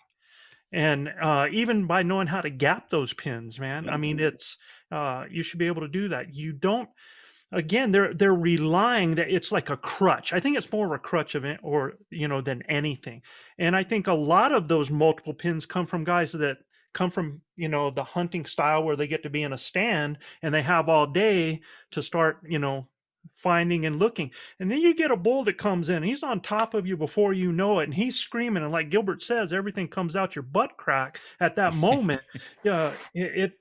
Things can get a little bit dicey. So I think the more that you simplify your life as far as what's happening in your head, the better. So I'm gonna drop the next one to Kyle and Jim. I'm interested to hear the contrast in this, and it kind of comes off of what Joe was just saying. Understanding your equipment, right? And I think to a point, there's going to be, no offense to Jim, but Kyle is going to have this mechanical engineer mind when it comes to this equipment, and look at this thing and go, okay, this works like this, right? Jim is like me. It's practical use thing, right? Okay, yeah, that kind of looks funny there, but yeah, I can shoot with the damn thing. So you guys take that one and understanding your equipment, and then how, Kyle, more so from you, how does that affect you as an archer with that understanding of how the equipment is actually functioning, if that makes sense? Yeah. Do you want me to go first? I guess I could. Go for it, man. Yeah, thank you. For me, like in general, life is that way. Like I can understand things and I can groove with things better because I understand how they work. And so when I pull my bow back, I know exactly what's happening. I know what every feeling is to me. And as I pull back, I know what's going on. I know the stresses involved. I know that what's close, what's not, that kind of stuff. So it was interesting. I thought you were going to ask me how I prep for going hunting. My answer is I buy a ton of arrows because I know the brush is coming. But and it's interesting too, like how differently engineers look at the world. It's complicated because if I don't understand it, then I have to, and that's with everything. We're talking, it's so interesting to hear you guys talk about things because I'm not a huge hunter. If somebody said that I could go, this is blasphemy in this room, I'll get kicked out. But if somebody said you could go hunting for a week by yourself, like here in Indiana, whitetail hunting by yourself for a week, or you could go to the range and I could have all of my, my lab radar. So it's not just the instantaneous velocity of the arrow, but I look at 100 points of data all the way up to 100 yards. So I do studies on arrow weight, veins, different veins. I've shot well over 30 different types of veins. I'm developing my own vein profile, and I've done probably 20 vein profiles that I've shot to get to where I am now. It's done, but it's getting molded. Anyway, so I've done studies like that with my lab radar. I made my own wind tunnel for arrows. So I could put any arrow in there. I could put any broadhead in there and it turns freely. And so I know, like I can get RPM measurements, one vein versus another vein versus 1 degree, 2.5 degree, 5 degree, 4 fletch, 3 fletch. What's the drag? What's the drop? How does arrow weight affect, velocity? How fast does it shed velocity? What's it look like?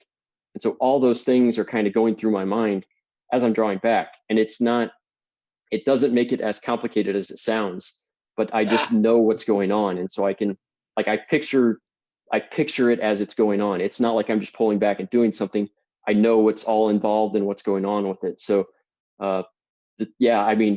even to hear like Joe talk, like I'm running computational fluid dynamics on my computer right now to study the vein profile that I made to decrease the drag of it. So my vein that's coming out is quieter than a max stealth and has better stability than any of the other veins out there, mathematically proven. Not like I've shot 5 elk or something, or I've shot 8 deer with it. Like I could prove it mathematically that it's better than this one. But that's the things that's interesting to me. Like you guys talk about you don't like to fletch arrows. I love to fletch arrows. It's what I enjoy doing. It's relaxing. I love studying how arrow flight is affected. I like looking at watching the wind tunnel. I like all that stuff. So for me, like I've been, my big hunt is I go to Wisconsin once a year. I don't have access to a lot of land here in Indiana, and I honestly don't have time.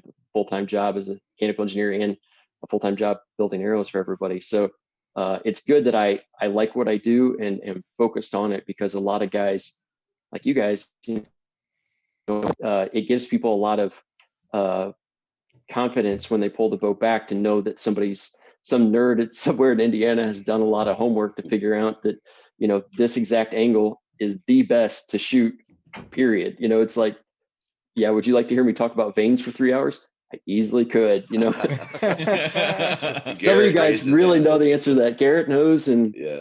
I got a definitely question Guy for you knows. though. So does your vein provide as good a steering in the back as the max stealth, and is it easier to adhere? Because I'm sold if it is. Yes. So this is the material. This is not the vein. This is the material.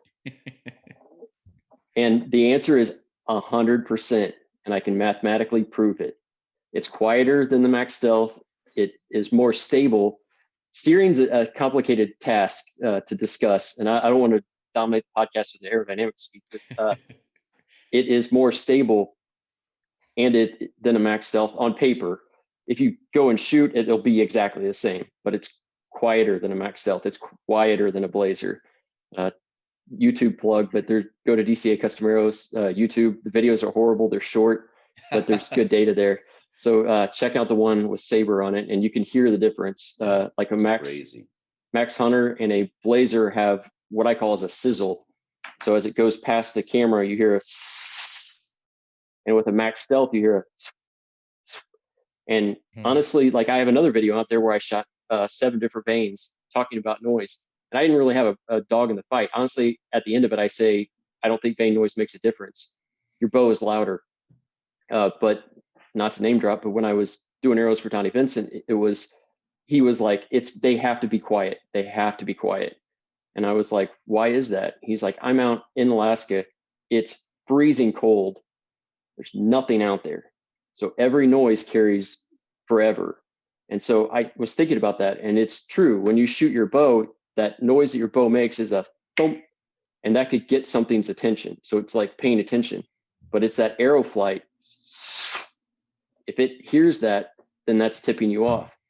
And then along with that, it's like, why not? Why not make it quiet? And I honestly, like how I got into building arrows, I just kind of started messing around with things. And I was like, well, maybe this will work. And then it became obsession for sure. Like the veins are going to be passion. No, obsession. Passion is when you do it. Obsession is when you wake up 3 or 4 times at night with ideas that you have to write down or you can't go back to sleep. And I'm not joking. I think about it 24 hours a day. I do more rocket science than I do mechanical engineering now. Like literally I use programs they use to design rockets to design these veins. Not joking at all. So how far out are you on those? They're going to be about 2 months. So, like I said, I have the material now. I'm happy with it. That's what I've been doing. Like I've been bending it and holding it and then checking to make sure that it's going back straight. Because I hate that. I hate that. The vein has to be perfect. It can't be good. It has to be perfect. So the material, remembering its shape, going back to shape, being able to bond really well, bonding to itself, maybe not using a primer pin. Right. Thank you. That's why we get along, my OCD brother. So Kyle, going back to what I was asking you before, Jim. So when the numbers of the matrix are falling down the black screen, right, as you're drawn back. So how does and I don't know how I have never asked you that question as much as we talk. How does that affect you as an archer, right? I know you kind of said it's not happening at the moment, but you're going through that now. Does that have some weird play as you're going through that? Or it's like, okay, this calculation, blah, blah, blah, blah, blah. Yeah, I'm hitting the mark. Yeah. I think me pulling back and knowing that when I pull back, I know I've done everything right. My bow is set up perfectly. I've shot all the arrows. I've practiced. I've shot my broadheads. I know that this is the best arrow for the job. And so it gives me that confidence to be able to pull back and shoot. And I think a lot of people that buy my arrows feel the same way. I mean, they look really cool. They're with the wrap on them. They're very customized and all that stuff. And I think that gives people just that extra boost of confidence too. These are made by somebody that's a huge nerd in Indiana again. And, they know that I've done the math. This will work. All I have to do is put it on the pin. I don't have to worry about that. And I kind of think the same thing. When I pull back, I know what everything feels like. And when I put the pin on there and I know what that arrow flight's going to look like, I can picture it in my mind. And all I have to do, the funny thing is in high school, I raced go-karts with my dad for like 5 years. And I knew that the funny thing is about like getting nervous and stuff like that. I don't really get nervous anymore because all I think in my head is just do it right and it's done. And so if you have the tools and you, like you guys have said, you put in the time, your repetition, your consistency, it's all about consistency, your anchor, your everything, your arrows. If you have that consistency and you do it right, it's going to happen. And that's all I do. So I know that, I let it go. I know exactly what that arrow flight's going to look like. I know exactly where it's going to hit. And I don't get nervous about it. So Jim, yeah, that was perfect, man. So let's Jim, take it, the same one. And this is, in my opinion, the contrast of the Matrix over there, understanding your equipment. Yeah, man. He's Kyle's talking about like wind tunnels and shit. I mean, that was like I tell people I'm not smart. I'm just good at very specific things. I am not a smart guy though. No, actually you are. And that's, I think that's part of the contract is guys like me need guys like you, right? Because I don't do the math on any of that. I just don't. I go, especially back in the day. I mean, I used to go elk hunting with Walmart arrows, and I'm not kidding you. And I just didn't think about that kind of stuff. I'd take them out and I'd shoot them and see where they were going. And it's funny, in my day job, we have to take these personality tests, and there's like 4 spectrums, and there's like this driver spectrum that I fall under, and then there's like this real analytical engineer type, detail oriented kind of spectrum, like that you would fall under, right? And I think that everybody has those kind of personality traits, and what they need to do is understand what personality trait they are, and focus on the strength of that personality trait. Because I know that I am not going to sit down and engineer arrows. I know that that's not going to happen for me. I'm not that smart. I have a hard time cutting my toenails. So when you're talking about, building arrows, it's a whole different thing. And so the contrast with that is every hunter, no matter what kind of personality trait they fall under, whether they're like Kyle, where they're super engineer focused and they're super analytical about things, or they're more like me, who is, just kind of dumb and walks into walls, right? It is a situation that you have to know your strength and practice, and the contrast and knowing your gear that's what the contrast is. I think all of us, no matter what personality trait we are, if we're serious about hunting, we know our gear. We practice, we work at it. We know how it's going to perform. And sometimes, it's not, I don't think anything is foolproof. I don't care how great the arrows are and how great your bow is. I don't think everything is 100% of the time. I've had great equipment fail me. I've had really bad equipment outperform really expensive equipment. And so it's just it's a matter of knowing where those fail points are and where your personal weaknesses are, depending on whether or not it's a physical thing or just a personality thing. So I don't know if that answered your question, Guy, but that's kind of what comes to mind when we're talking along these lines. No, it did for me. So Cesar, I'm gonna go with you on this one, right? And I think this will be interesting. And anyone that wants to chime in on this, right, just go ahead and chime in. When we're talking about, and Garrett hit on this, right? But I want your honest perspective, not influenced by anything you've heard, right? What have you done? How did you look at going into the pig hunt? You and I have talked, so I kind of know the answer. And then we had discussions going into deer season, and then our trip to Colorado for elk. When to be ready, right? When to be ready for season. If there's that level of tinkering, if that new gear presents itself, when to be ready. And we're talking archery, not fitness. I mean, so is your question, how do you know when you're ready to go out to? Well, we'll talk about that too. I was going to direct that question more to Chad. But I want you to talk about when to be ready. When should you be ready? If your season starts, our A zone starts in July, right? When should you be woods ready? I'm ready to send that broadhead. And I want you to talk about your experience, because there's going to be some contrast there to what the other guys have said, and some of the vets on this. I mean, well, the answer is you should always be ready. I don't know how that the reality of that is for most of us in regards to, like, if we have day jobs and life at home and things like that, that may get in the way of that. But I mean, for me personally, you mentioned the pig hunt I went on last year. That was the first hunt I did, and I spent, well, I always shoot year round, sometimes more than others, but I always shoot. And when I found out that I was going to do the pig hunt, or when I kind of committed to going, I was shooting all the time at home. Like, before work, I would go to the range and shoot, and then I'd go to work, and then I'd come home, and then I'd do that 5 days a week, and then I'd go to the range on the weekends. And then in regards to, like, the arrows and what I decided to shoot, I started to get more in, or I started to think about more of maybe variety, right? Because I shot a certain type of arrow when I did the pig hunt, and then when I went on the deer hunt, I shot a different type of arrow, and that was just because I don't know, I wanted to try something new. And then, I mean, I guess I don't want to be long-winded, but pretty much I think at the end of the day, you got to be able to put the arrow in the mark, and however whatever you need to do to get to that, that's what you need to do. For our elk hunt, I was really worried about that because I don't know, that's a big deal. For one, I wasn't sure if I was even going to get an opportunity, and if I did, I didn't want to blow that. So I was really nervous about that. So I'm gonna take it a little bit here, and I want Chad to respond to this. So Cesar was at the range, and Cesar and I met at the range. What do you think? 2.5 years ago? Yeah, something like that. There.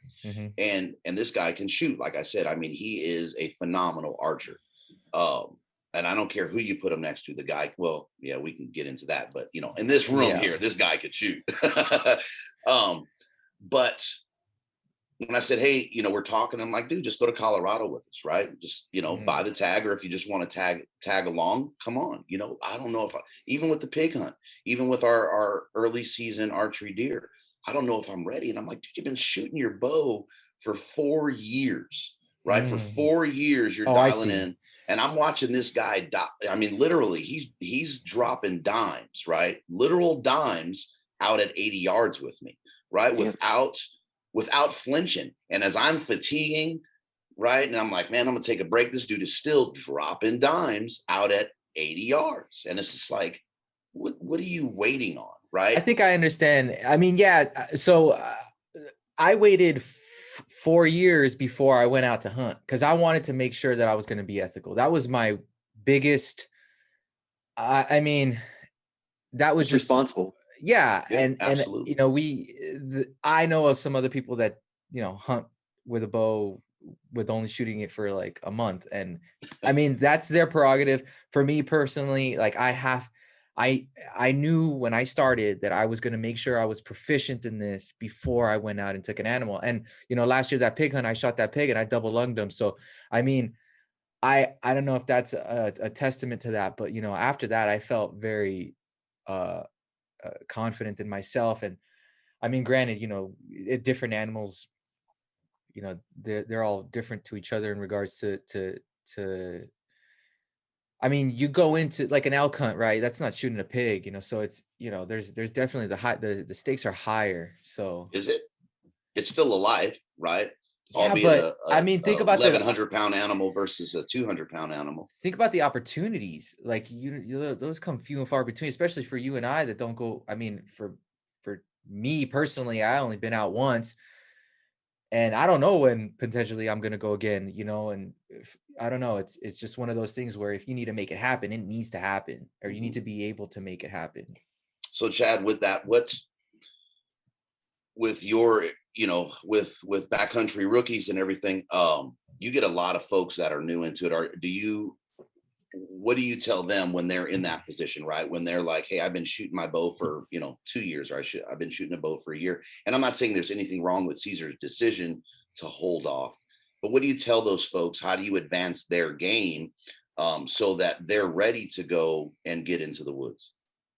Yeah, I think the first thing that they really need to do is make sure their TikTok account and Instagram account and everything's ready to go, so they can put Didn't happen if you don't. Sweet dance videos. No, I tell people all the time, just go, just get out and do it, because you can sit at that range all day, every day, and you can drop those 80-yard bombs and you can do whatever. But until you get out there and you hit that mountain, none of that woodsmanship that we've been talking about on here, none of that happens. And you don't ever learn how to do any of it. We could argue. I mean, we could talk about how fun it is. Kyle, you're over there in Indiana. I grew up in Indiana. I know it's fun to sit in a tree stand, right? And I know it's fun to shoot whitetails out of a tree stand, but there's just nothing like the lessons that you learn at 10,000 feet when you're climbing deadfall and you're just absolutely getting hammered out there. And I think that you just have to go. That's how you know when you're ready, right? When you put the gas in the truck and you go down the road and you hit the woods. If you're not, and I tell people this a lot, I talk about it a lot on the podcast. If you don't think that you're ready to engage at an animal, shoot an animal, then don't buy the tag. Go with your buddies that year and just learn woodsmanship, learn how to be in the woods. A lot of these guys that are coming out from out east have never slept in a tent at 8,000 feet or 10,000 feet. And then all of a sudden, because of that sweet TikTok account or whatever it is out there, these dudes are thinking they're going to hit the mountains and go 10 miles deep and they're going to stay 10 days. And they've never even slept outside in the backyard. So I think there's so much to learn just in getting outside and going out and just being part of it. I do want to say that I would have gone out sooner, but the environment that I was in didn't harbor that. So in other words, I don't have any friends that hunt other than Guy, and I met Guy at the range. So I was trying to figure out how to go, and like I knew I wanted to get my license, and I kind of made all those decisions and went through all of that on my own. And then when I finally met Guy and he was like, "Hey, you want to tag along?" Yes. Yeah. And there's a lot of really good organizations out there for mentorship, right? That teach people how to get out there and do it. There's a lot of people that get people involved or jump on Elk Addicts or whatever self-promotion, right? We have the Backcountry Rookies Nation, and there's so many people that go in Backcountry Rookies Nation on Facebook and they say, "Hey man, I don't know where to start. I don't even have a hunting partner. I'm thinking about going solo for my first year," right? Because they don't have that person to go. And it's amazing to me how many people will raise their hand and say, "Hey, come sit in my camp, man. Come sit around the same." Gerald, you say these kind of things all the time. "Hey, come sit at our campfire," right? "Welcome to the elk camp." And I think that there's a lot to be said. Nothing against you, Cesar. I'm not saying anything. I don't know you. I don't know anything about you, but a lot of people are scared to ask, right? I want to go hunting. Where do I start? You did the right thing. You picked up a bow and you went to the archery range. When you want to meet people that go hunting, where do you go? Right? You go to the shooting range, you go to the archery range, you go somewhere where you're going to be involved in those like-minded people. I don't typically look for hunting partners at Starbucks, right? It's just not how that works. Right. So I mean, they're probably there, but it's just not the environment where you're going to talk about those kind of things.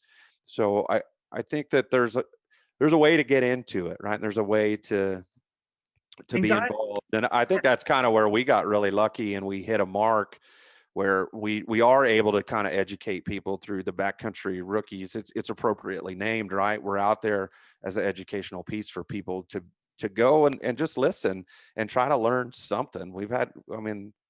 Every show we try to be somewhat educational. I don't know if we are or not, but we try. So I'm gonna flip us real quick, right? Because I think Cesar and I have had this conversation, and I'm gonna just peel us back into archery a little bit because there's a lot to talk about with it, right? And we can go through all this. But the one thing I do want to point out as we're into our hour and 45 minutes here, so I'll try and speed us up. If anybody needs to drop off, I understand totally. Is that with everything that's been said, right? Is get behind your equipment, spend time behind your equipment. Doesn't matter if it's, if it's new, if it's old, if it's somewhere in between, get behind the equipment. So we're going to hold off. Kyle, you're going to go last on this. And I don't care who chimes in first. I want to talk about the importance of trajectory in archery. I don't really hear it talked about. It's something that I actually practice. And I think in my opinion, it's hugely important. I'm sure Garrett has to practice in his Rosie Woods. If Mike's hunting North Idaho, he's having to deal with it. Jim's having to deal with it. So I'd like to talk about trajectory. Who wants to take the first stab? What is trajectory exactly? There it goes right there. I'll just give you a hint. It's A squared. Glad there's an engineer in here. That made it easy. That's where I call Kyle. Well, okay. So the reason I bring it up, right, is is because, and I'm sure that we've all at some point have fallen victim to the speed thing when it comes to bows, right? And we have this, you know, this super fast bow, or we have this, you know, 84 pounder, and, you know, I want to put this much weight on it, and I got, you know, this 80-pound bow that's shooting, you know, an arc like this now because I want a 620, and no offense to anyone's weights or anything like that.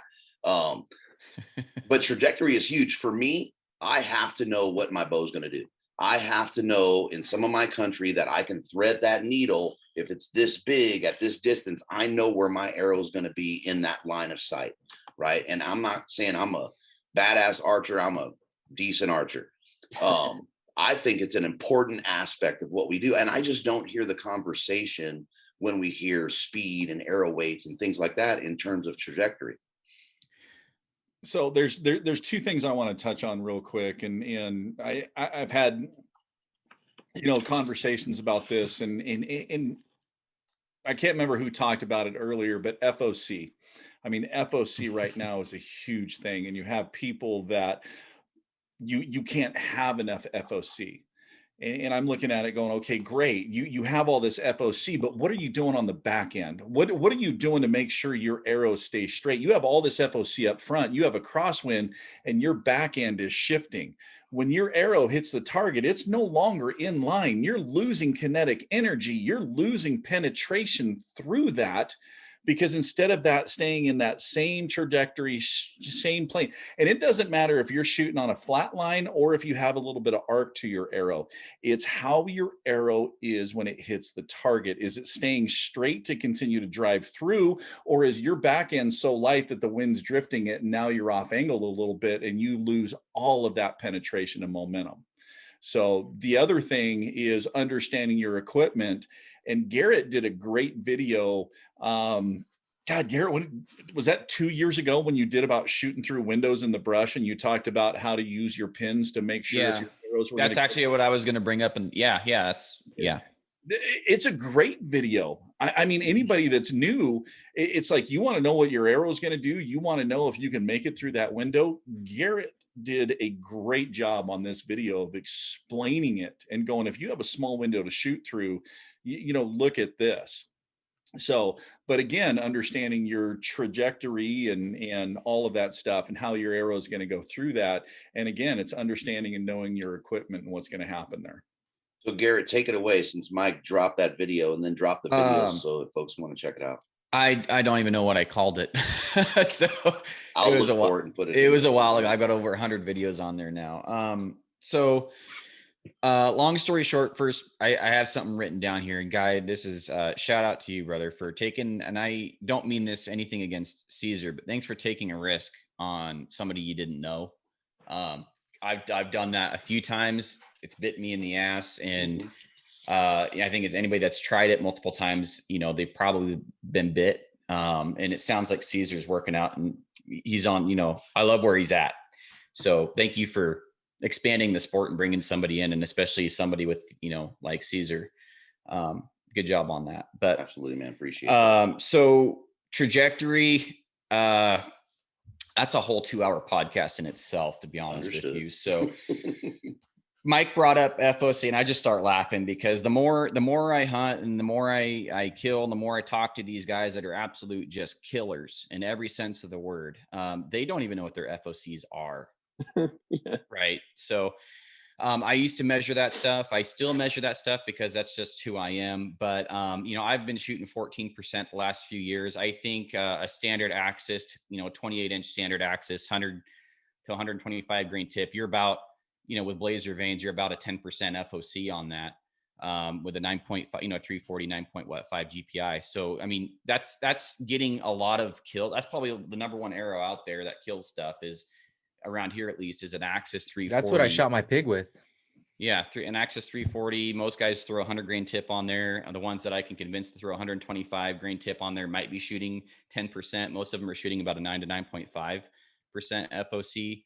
And they're all going, you know, I was shooting a PSE Carroll intruder when I started, and I was getting pass-throughs at 70 yards with a 9% FOC, 10% FOC arrow, shooting 260 right at deer. So that's a whole story that I think is it's an acronym. It's effing overcomplicated.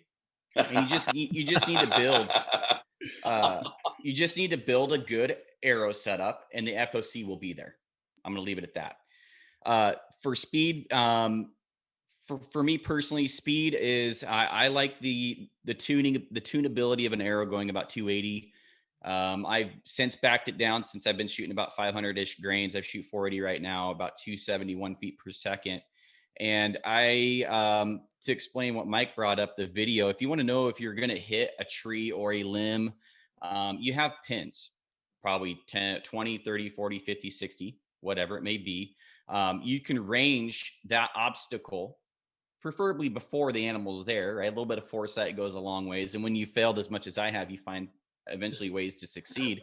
You start ranging these things that you know are going to be an issue. And so if I have a limb that's at 40 yards and I draw back before that animal's there, right? I draw back and I'm aiming at 50 yards where I think he's going to come out, and my pin at 40 is on that limb, I'm going to smack that limb, right? So you can, with a little bit of foresight and planning and building your own failures, you can start to, find successes in scenarios where you would have hit that branch. And if you're not in the off season shooting through brush, viney maple here, there's cedar boughs, fir boughs, whatever it is. I shot through about a cell phone cord, maybe a little bit bigger than a cell phone cord of a limb, but I had shot through limbs, right? And I chopped that limb off, and I took 2 limbs that I'd chopped off in a video, and I smoked that bull at 17 yards. And I had 2 limbs that were, they were smaller than my finger here, about the size of that pin, but I had chopped those things off because I had chopped those things off on the way to my Reinhardt, 15 times before season, resharpen the broadheads, and those are the ones in my quiver. So trajectory is, shoot is, in my opinion, on trajectory, to sum this thing up, not to steal it from everybody, but shoot as heavy as you're happy with the trajectory. And so for me, that is, the happy medium. For everybody's different, but for me, I like to shoot no less than 260, just because it's just getting a little slow for what I like.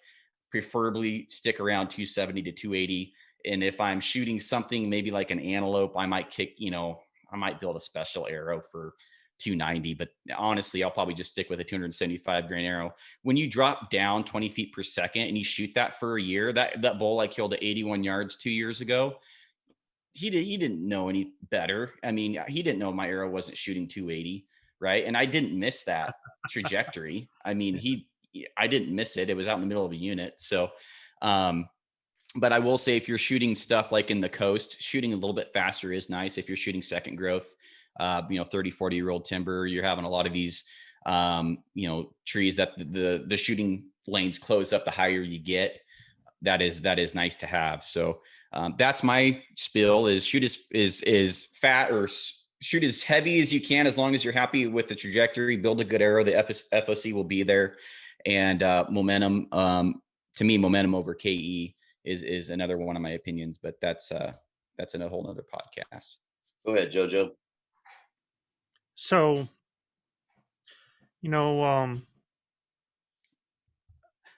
again, it's a failure thing. And I've seen a lot of people it just all goes back to knowing your equipment, man. It's about that equipment being an extension of you, knowing what it's going to do. And see, I think a lot of people that think they're sometimes hunter ready because they're range ready, they're backyard rock star ready, but they haven't necessarily done the things to challenge whether they are hunter ready. They haven't challenged themselves with gear on. They haven't challenged themselves in bad conditions with wind coming from the left, wind coming from the right, so that they know how they react to that. And they haven't done it by trying to poke through areas where you might not think you can poke through. And I've seen guys like I love it in 3D shoots when they have the kill covered halfway there or 3/4 there, so that you're not seeing the kill. And so many guys that will shoot over the back of an animal because they're thinking so much about, instead of their spot that they're shooting, they're thinking about the object itself. Or they'll think about it so much that they'll hit that object, instead of realizing that, with what I shoot, If that thing is covering the kill area, I still aim at the kill because I'm going to go over and drop right in, and it's going to be a dead critter. So that's where I think knowing your trajectory, I don't call it trajectory. I just go knowing what your weapon is going to do. And if you do that, if you have shot it enough and you've gotten out there, you've shot off your knees, you've shot sitting down, you've shot leaning, think about all of those things that you are going to do in the field. And when you asked about how do you know if you're hunter ready, look, if I have any question in my mind, if I have any doubt in my mind about where I'm shooting right now, and I don't mean as far as, where I'm pegging, but if there's anything feeling a little bit off and I go out there, I'm not ready. That's going to rock your confidence. And guys, it all comes down to confidence when you're hunting. It all comes down, and that confidence comes from all of that preparation. It comes from all of that putting yourself in the uncomfortable positions to get comfortable. You be ready if your peep sight twists on you. Be ready, if all of a sudden you go to, get that kisser button in and it's not there. What are you going to do?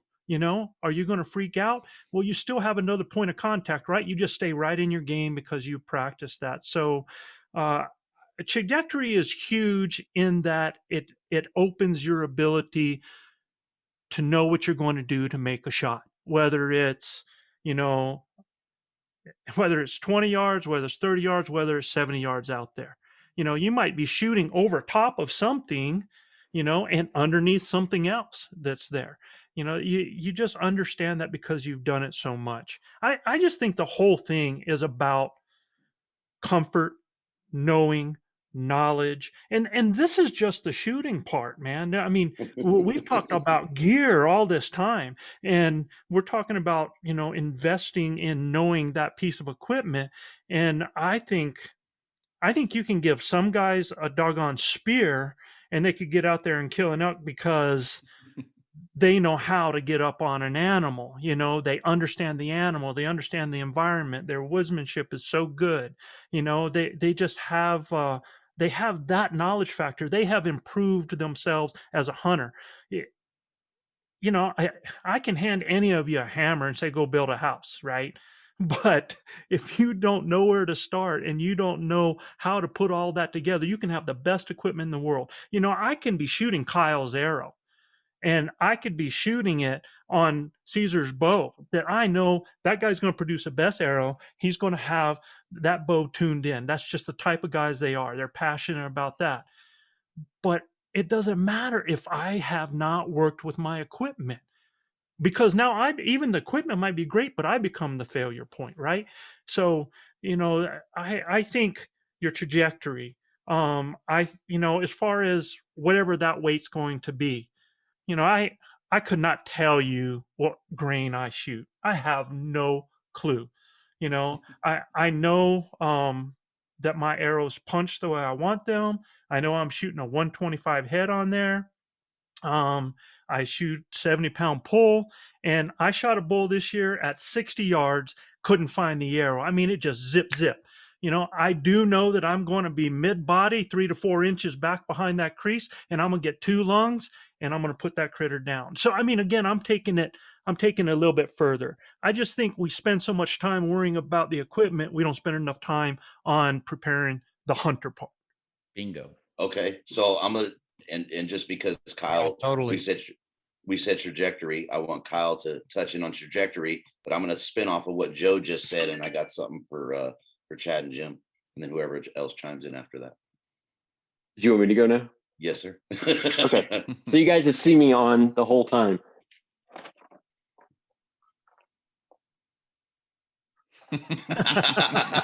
The Matrix, buddy. Those are the conversations that I have. I'm a very plain person, but you guys touched on a lot of things. I just want to touch on what Joe said, which is extremely important. People ask me, how can I shoot better? How can I shoot better? You could shoot more and you will shoot better. It's a good example of it is a basketball player. You give an excellent basketball player, an excellent shooter, a ball, and they don't say, how much force do you put on that ball? I shoot it and I know where it goes. It's like your equipment. And I'll get into kind of what I do that's a little bit different, but like with Joe, he knows his equipment. He doesn't, it's like knowing your best friend and calling him by his nickname his entire life and not knowing his name. You don't care. My friend from college is Diggs, and I call his house and I'm like, is Diggs there? And she's like, who? And I'm like, Mike. I have to think of his first name. But it's knowing your equipment, knowing when you release that ball that you know what that trajectory is going to look like. You know how it's going to fly. That's the important thing, I think, with it. And there's FOC as a whole. We're going to get back on that one, Guy. When my veins come out, Guy and Garrett, I want to be on to talk a lot about stuff. I've talked to people that have called about arrows. I've talked to them about FOC for like an hour and a half. I don't even know if they were still on the phone when I got done. But there's a lot of misconceptions with that. It's really, really, really, really bad. Most important thing that you can do is have an arrow that's flying true. It's not too weak. It's not too stiff or to be unforgiving. Michael, you talked about the tail end whipping around and stuff. The most important thing, though, is with trajectory and arrow spine and getting that correct stiffness. When that arrow hits, if it's flying at whatever trajectory it's coming in, this way or this way or this way, if that arrow is slightly bent, so it's flexing too much, when it hits something, that center of gravity, if it's offline of the trajectory that's coming in, it's going to do this and bend up. And arrows bend like crazy. So when it hits something, automatically you're losing that trajectory because the momentum, that center of gravity is going out of line with the arrow.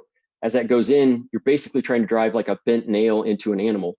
When it gets in there too, it's going to start curving in the animal. And it doesn't take a lot to lose. It doesn't take a lot to lose a lot of that energy. So what I do as far as trajectory and weight and FOC and all that stuff, I look at it all. It's a three-legged stool, but the most important thing that I do is figure out the exact stiffness of the spine based on the spine of the arrow, the length of the arrow, the weight I put in the front, all that stuff. I balance the arrow with that.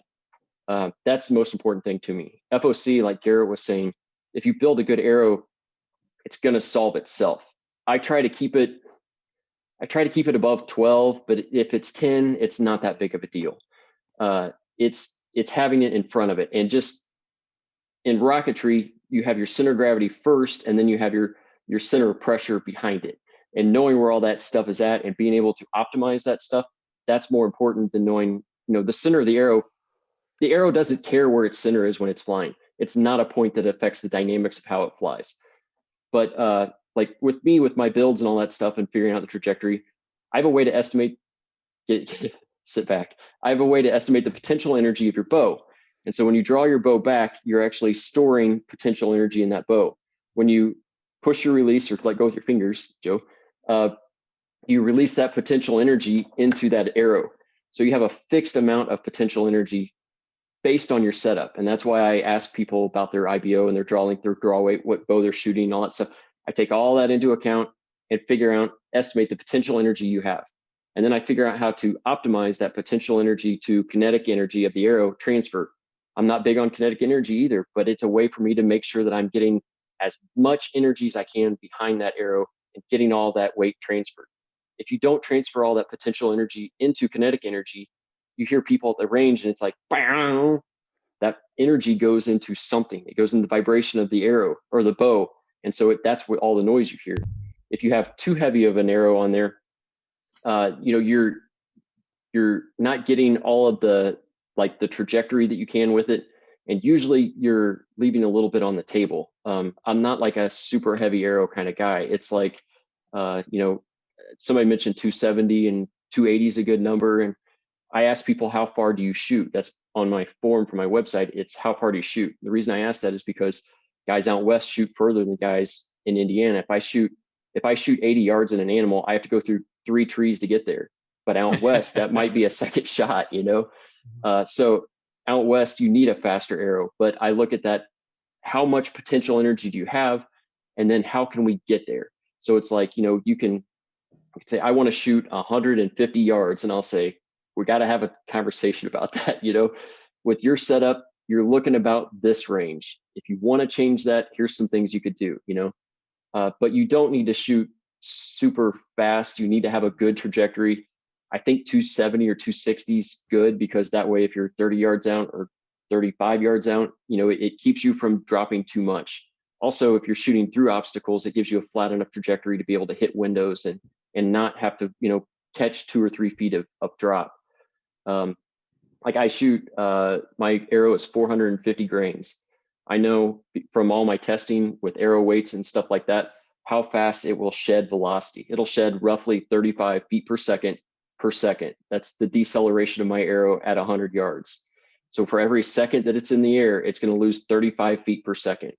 But if you go heavier, then you shed less weight, but your overall velocity could be lower because you start lower. You lose less, but you start with less. So to sum it up, yeah, shoot a good trajectory. I got a question for you. Have you and, look at Michael. He didn't have hands on. Listening to you talk here and me being a tester kind of guy, I'm thinking you gave me inspiration to test the impact paradox and what would be the perfect FOC to get the best impact paradox when it actually hits an animal too. Because if you're way too low of I built 5% FOC arrows just for fun. But your impact paradox is absolutely going to suck. So have you tested anything there, or is there a good FOC to get the maximum amount of, or the least amount of impact paradox? What do you mean by impact paradox? So the flex of the arrow as it hits the animal. That's built into the flex of, so what I look at is the dynamic spine versus the static spine. Mm-hmm. And so static spine being, if your arrow says 300 on it, if your arrow says 300 on it, these are 400. But if it says 300 or 400, this is for everybody else. Garrett knows this. You put 2 pins 28 inches apart, and then you put a roughly 2 pound weight in the middle of it, and it'll deflect, 0.300. This is a 400. This is actually Aaron Snyder's wife's arrows, but it'll deflect that much. The dynamic spine is when you hit that release and it pushes on that. So when your string starts pushing on that arrow, your arrow doesn't want to move initially. And the things that affect that are the weight of the arrow and the weight at the point of the arrow. So as you try to push it, I tell people, I've said this on the couple podcasts, but if you try to push a bowling ball with a like a pool noodle, you can't do it. It'll fold up. If you try to push a baseball, you could do that. And that's the same thing. That's affecting the spine of the arrow. So for me, what I've seen is having a true flight with an arrow. So having it, I kind of have a rough idea of the spine that I want. Actually, I have a very good idea of the spine that I want to get perfect flight. And if your arrow is flying good and you have good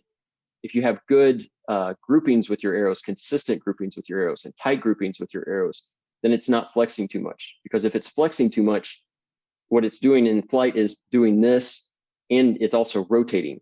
So you can actually see doing this, and it'll be grouping big. That means that you're getting too much flex with that arrow as it's going. It's wandering. So it's going this way, it's going down, and then when it rotates and it goes out, and then it goes up, and then it goes out, and then they all hit, and you get a big, shotgun group.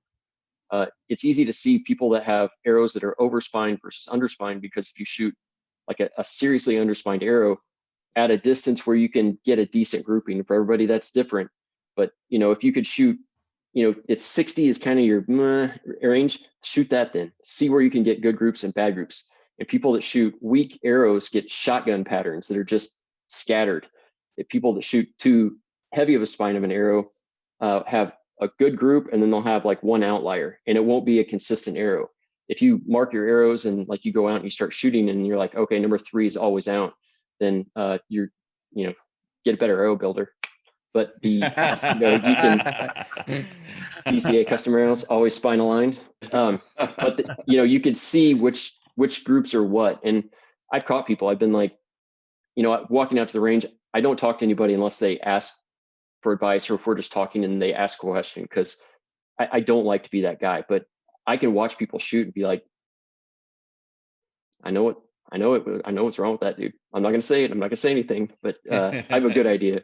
That, and there's just new guys there, and you need some time to go shoot and get comfortable with it. And you don't need somebody telling you what you're doing wrong all the time. Sometimes you just got to get into it and keep doing it and get that repetition down and find your flow. find your jump shot, get your Jim Furyk swing out and make it weird and make it work. It's consistency. Consistency is 100% the key. And that's why with my arrows, the heaviest to the lightest arrow, I built some for the catching deers guys. I built 48 arrows, and 24 of them were Black Eagle Renegades. And the difference between the heaviest arrow and lightest arrow in 24 arrows was 1.6 grains. And that's fully built and spinal line and everything like that. So they're deadly consistent. And so getting that consistency, but like Joe was saying, and like Michael was saying, if you're not consistent with your shot placement and your anchor, and you're not consistent and you're not doing the same thing over and over and over, it doesn't matter. You have a really nice car that you can't drive. So getting behind the wheel, driving it is key. So you need a t-shirt, Kyle. You need a t-shirt that says Arrow Guy on the back, and on the front it says "Ask me, I know what's wrong." The rain shirt. Yeah. My buddy Josh Dudd got me a shirt that says Arrow Wizard. All right, so I'm gonna, in another one that you hear a lot, right? So as we have that animal in front of us, some of us are jitterers, some of us get respirations that appear to be hyperventilation. That's me, right? It's at draw. I don't care what it is, man. Everything from here to my anchor points and everything is rock solid. Man, my respirations go flipping crazy. I've seen guys like this jittering at draw.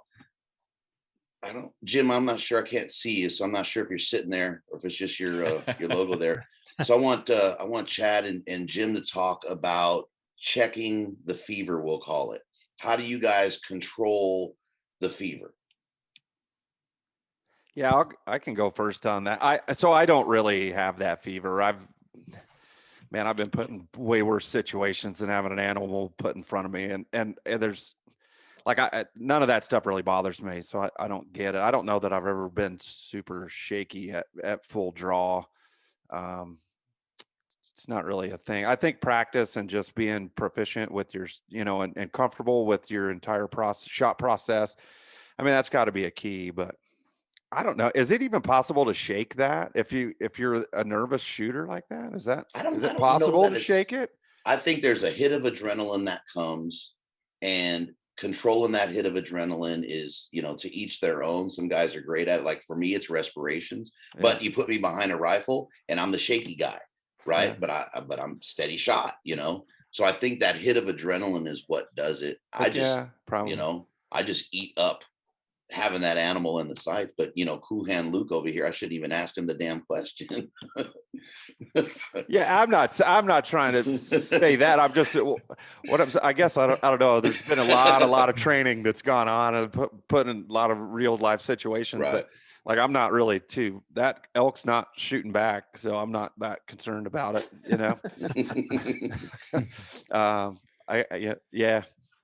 I don't know. Maybe Jim's got something better for you. Jim's been dumping off here and there. Washington or Idaho has a really bad signal for some reason. I'll ask the question to everybody else, because is there something like for the guys that do have that buck fever or bull fever or whatever you want to call it? Is there anything that you can do in this?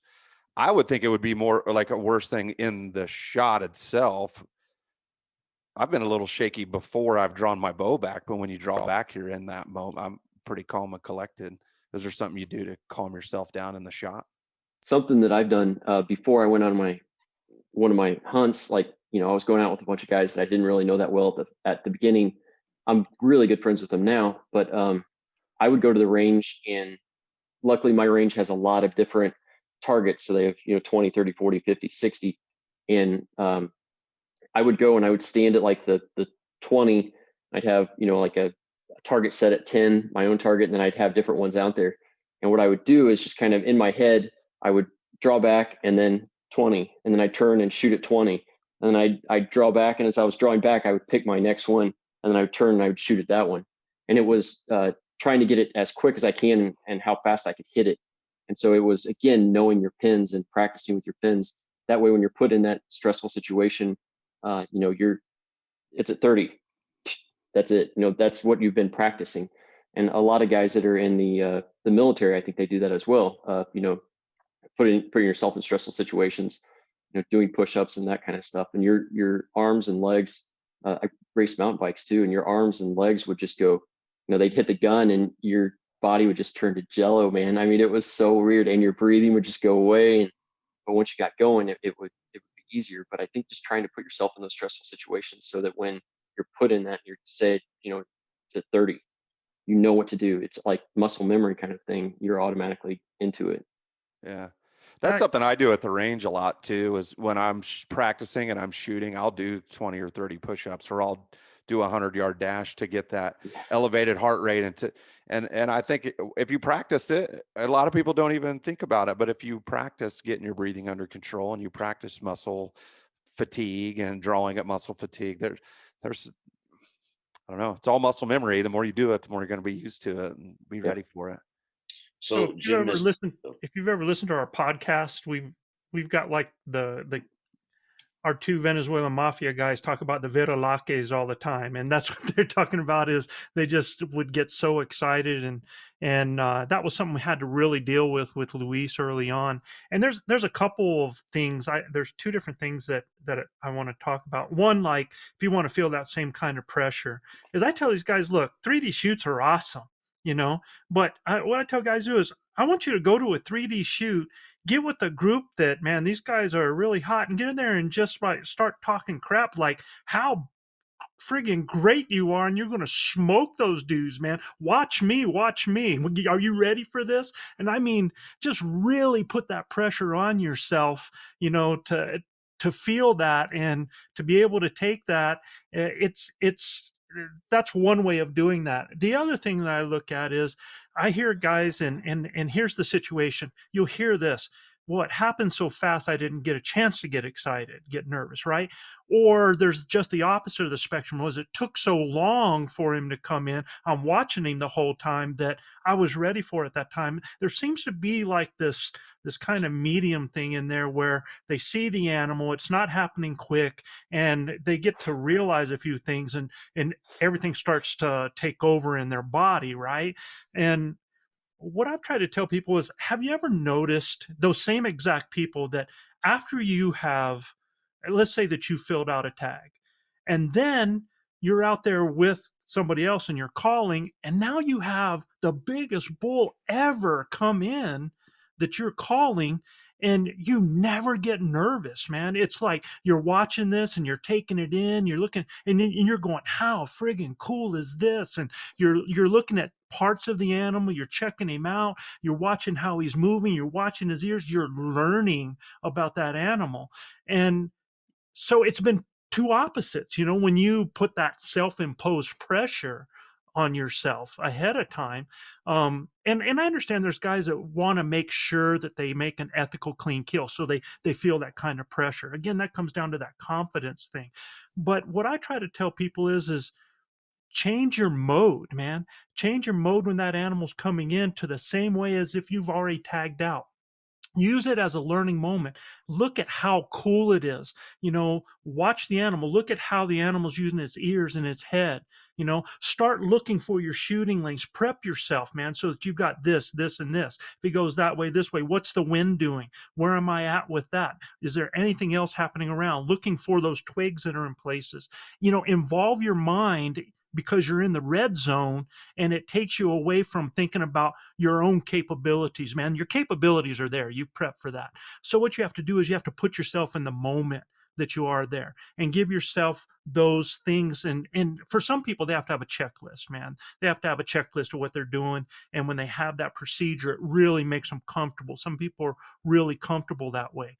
And so if you're telling yourself, okay, animal, right? Shooting lanes, going right, going left. What am I ready for here? Do I need to move to a side? Am I going to have to slide over? What branches do I have in my way? Where's the wind at? Is he going to hit that? What if he circles downwind? So you just start solving those problems, and it takes a lot of that other stuff and puts it in a different place. And then you're going to shoot that animal. And heck yeah, you're going to Batease it, man. You're going to fall apart all over the place, and which is cool. I mean, that's what it's about. I mean, when you stop feeling that, man, inside here, and what it's all about and what you've just accomplished, you might as well be done with it. Or, and I've heard people say that, but at the same time, when you become that efficient killer, if it's about putting that food on the table and your job is to go put it in, you almost see it as a job instead of a recreation. There is that level of that for some people, man, that they're able just to see it as that, go get it done, do the process, and move on. I don't know. Is that what you're looking for, Guy? I'm looking for whatever answer. I mean, the biggest thing with all this, guys, right, is to have these different perspectives, but then we all fall in line from, the guys that have been shooting, 30 years to the guy that's been shooting 4 years. Everybody's falling in line with the same end result, time behind the bow, confidence, things like that. And that's what my hope of this episode was, to be honest with all of you guys, right? Is because there's so much information out there. And where does a guy start? Or if you got somebody that's trying to increase their archery knowledge or increase their ability, where do they start? How do they pick it apart? Every one of you guys has done an excellent job in displaying your process through what you said. So yes, that was exactly the answer in my own long-winded version. I don't want to ignore Mr. Jim Huntsman. So I love it. Cesar and I getting ready for season last year. We're back at 70, 80 yards. Shot breaks. I'm like, it's hitting. That's a fucking dime, right? That level of confidence when the shot breaks, Jim, that's what I want you to talk about, right? Because it's so important to know that you are hitting that mark. Screw a target, screw the foam. When that animal is in front of you, that shot, in my opinion, I am not squeezing this unless I know that shot is going to hit that mark. Yeah. Yeah, no, you put it pretty good, man. I mean, I think that it's super situational when you're talking along those lines. I'll give you a really good example. When I'm calling in an elk and I'm bugling and that elk is bugling and we're screaming in each other's face and there's all this adrenaline and we're focused on that part of it that just makes my, that's what makes my clock tick, right? And so I don't get shaky when I've got a bow drawn on a big screaming bull elk. I get shaky after the arrow flew. And then I'm like, oh man, I can't believe I just went through that. Now you take that situation, compare it to sitting in, I took my girls out this last season to sit. We sat in a deer stand and we're waiting for a whitetail to come in. And I noticed the buck first, and then my girls saw the buck, and he's coming in real slow and cautious. And I noticed myself, I'm getting a little bit shaky because there's really nothing else to focus on. I don't have any control there. I'm waiting for the buck to come in, right? And so that situation is super dependent on what's going on around you and what you're focused on.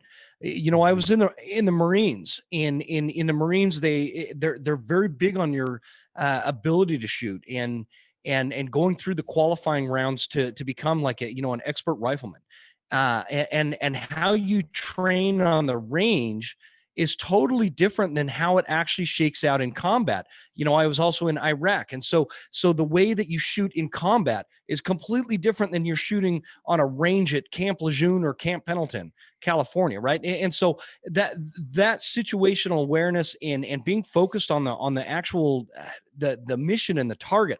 I don't know if I'm explaining that right, but it is a situation that if you are one of those people that get really nervous as the shot is about to take place, I feel like you're not focusing enough on the mission part of it. And I don't mean to sound like, in a militaristic way, but the mission is you've got a screaming bull elk in front of you. Man, focus on that thing. What do you got to do? Do I need to pull my bugle tube and scream over my left shoulder to bring him around some brush? Do I need to drop my bugle and draw? Do I need to, what do I need to do at this point? And that focus on what is going on around you is going to take your mind off of the jitters that can come out of, you felt like you just drank an espresso as you're drawing your bow, right? And that's going to take that off. If you're really focused on where you want to put that arrow and what you want the end result to be, instead of, oh man, there is a 700-pound screaming horse with giant swords hanging off his head in front of me. You know what I mean? That's, I think, the difference. Did that answer your question? Absolutely, man. So we're into this 2:30, and I could keep going. I'm not on a time constraint, but I realize you guys got things. So I'd like to just go around, get a final comment from each of you guys, direct it however you will. And then for the gentlemen that have platforms, please drop those platforms so folks can jump on and experience the good you guys are doing. So we'll start with Mr. Giglia. I'm gonna work from left to right as I see it on the screen. So Mr. Giglia, if you could, please. So you can find anything that we do on elkbros.com. And we have our podcast, which is Blue Collar Elk Hunting Podcast, which is all kinds of free content. If you are somebody that wants to pay for content, you can either find it through all of our podcasts, or you can go to our Blue Collar Elk Academy and our base camp, and you can purchase that, and everything you get in 40 years of my knowledge inside that base camp. The difference is on that is I do things just a little bit differently. I do it in my coaching style and my coaching methods that I've used with athletes, kids, sports teams over the years, and the way I do that. And it's very different from a lot of things that you're going to see out there. It's actually taking that pyramid where you build all that knowledge and you come up to the point of killing an elk, and I flip it upside down. And I just have this concept of, all of us at one point in time, we can do everything wrong and we can end up with an elk in front of us. And it's like that dog chasing the car. What are you going to do with it when you catch it, right? So that's my process. And hopefully it's something that relates well to. So you can find that. You can find our podcast. You can find our YouTube videos. Just go to elkbros.com. Cool. Mr. Weaver. Yeah. So On Point Podcast, available wherever podcasts are available. I self-titled my YouTube channel because I couldn't think of anything. So it's Garrett Weaver. Super, super clever. And yeah, so a lot of bow shooting tips, tricks, tactics, gear reviews, and the podcast covers a lot of what, guys covers, and I'm sure Jim and Joe's and Chad's, and, we all overlap some little bit, but we all have different interviewing styles, and we all have different guests and stuff. So, yeah, if you got some extra time to kill, check it out. And yeah, I'm extremely available. I tell my wife that all the time. I'm extremely available. And if you get a hold of me on Instagram, On Point with Garrett Weaver, I usually am like pretty snappy at getting back to you. And I literally, my title or my bio on the Instagram is sharing my passion for bow hunting and helping people along the way. And I really do take that to heart. I try and help as many people as I can. And seems to be direct messages seems to be the way that people choose to do that. So, yeah, I appreciate you, Guy, for setting this up. You did a fantastic job hosting this thing, man. Very impressed. And it was an honor to be able to share this room with everybody else here. Appreciate that, man. I appreciate the time. Mr. Ryker. Yeah. So parting thought is we have hammered this home, I think, throughout this podcast, and it's spend time with your equipment, especially archery. Obviously, we've been talking a lot about archery. I preach it a lot on the podcast where I just say, I don't care what it is, if it's a new piece of gadget, technology, mapping software, the SOS button, the Garmin InReach, just understand how to use everything that's going with you out to the woods.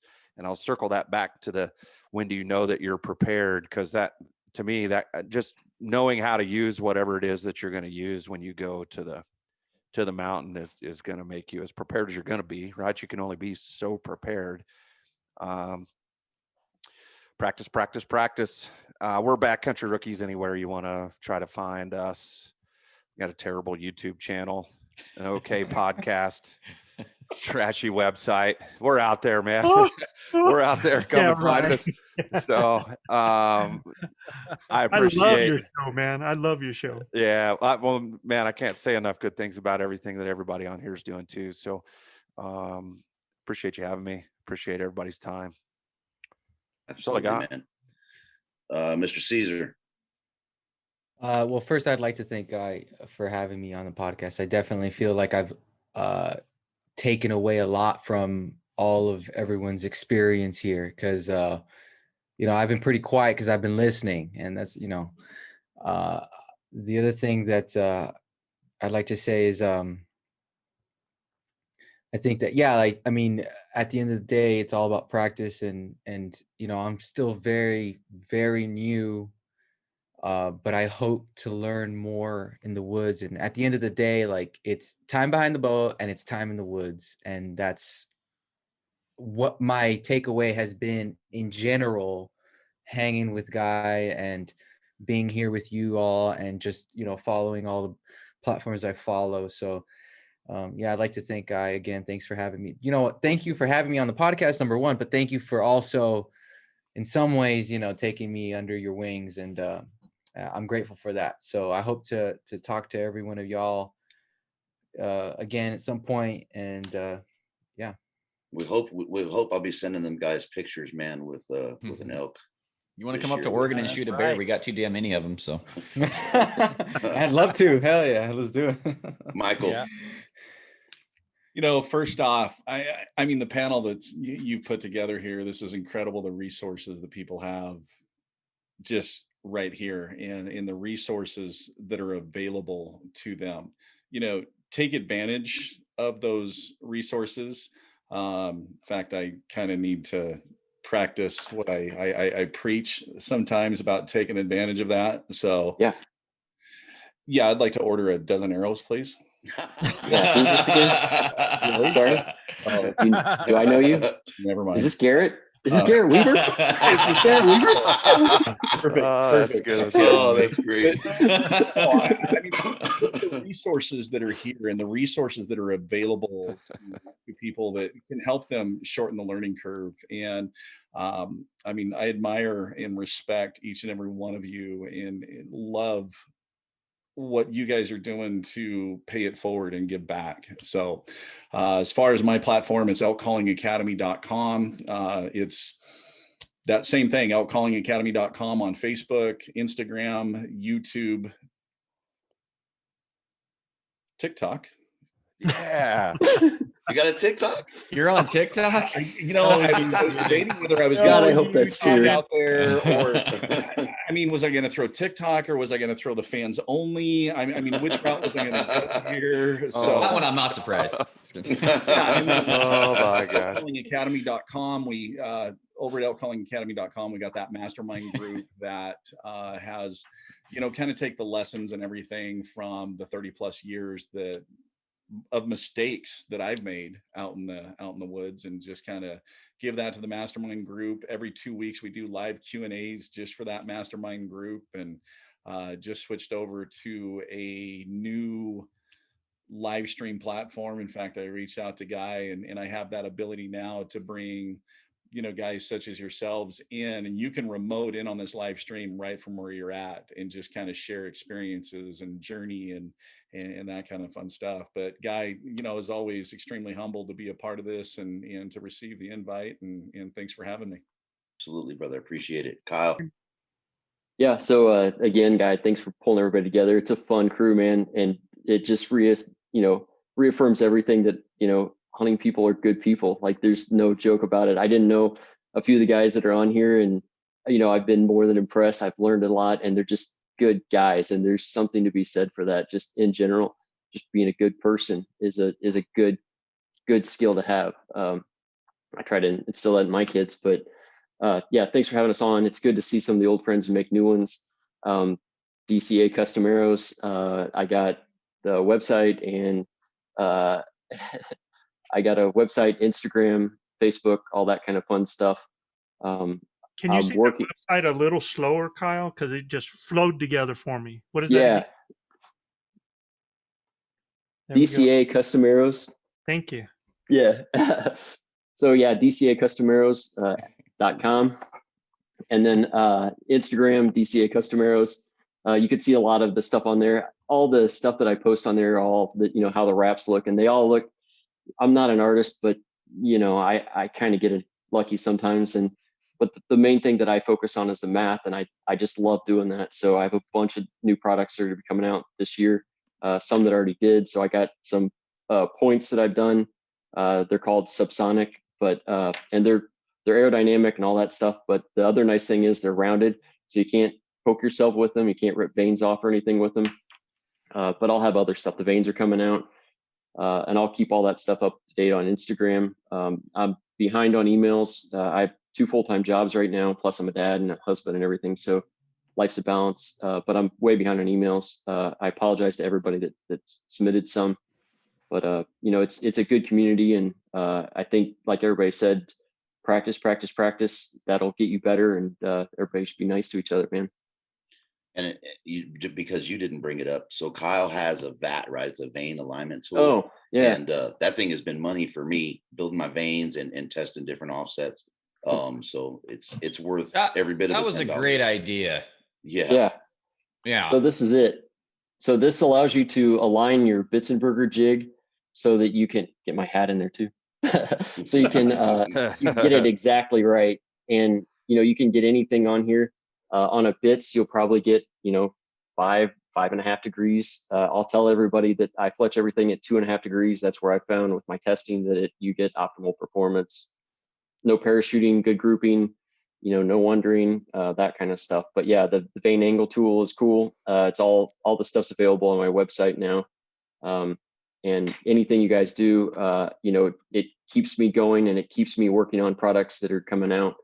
And, you know, people ask me all the time, do people care about veins? You know, why do you have a wind tunnel? That seems stupid. It's just an arrow. Great. I don't care. I love it. And if anybody can benefit from it, then that's great. I do it for my own kind of curiosity, to be personal about it. But like, you know, there's people out there that like to do this stuff, and there's people out there that kind of dig what I do. So I appreciate all those people. Awesome. Mr. Huntsman. Michael, do you want to talk about your hat situation that you got going on? He thought it was a decoy show. Yeah, you weren't here earlier. It's Jim. It's the hearing enhancer 5000. My goodness, He's got man. a video for it on his TikTok channel. I tell you, that one's over on TikTok. That one, that's weird. That one's over on the family. So I don't know if there's a pants version and a no pants. I challenge you to kill an elk with that on your head this year. I would challenge you. I like Garrett's idea, man. I mean, you're wearing your Depends on the wrong side of your body.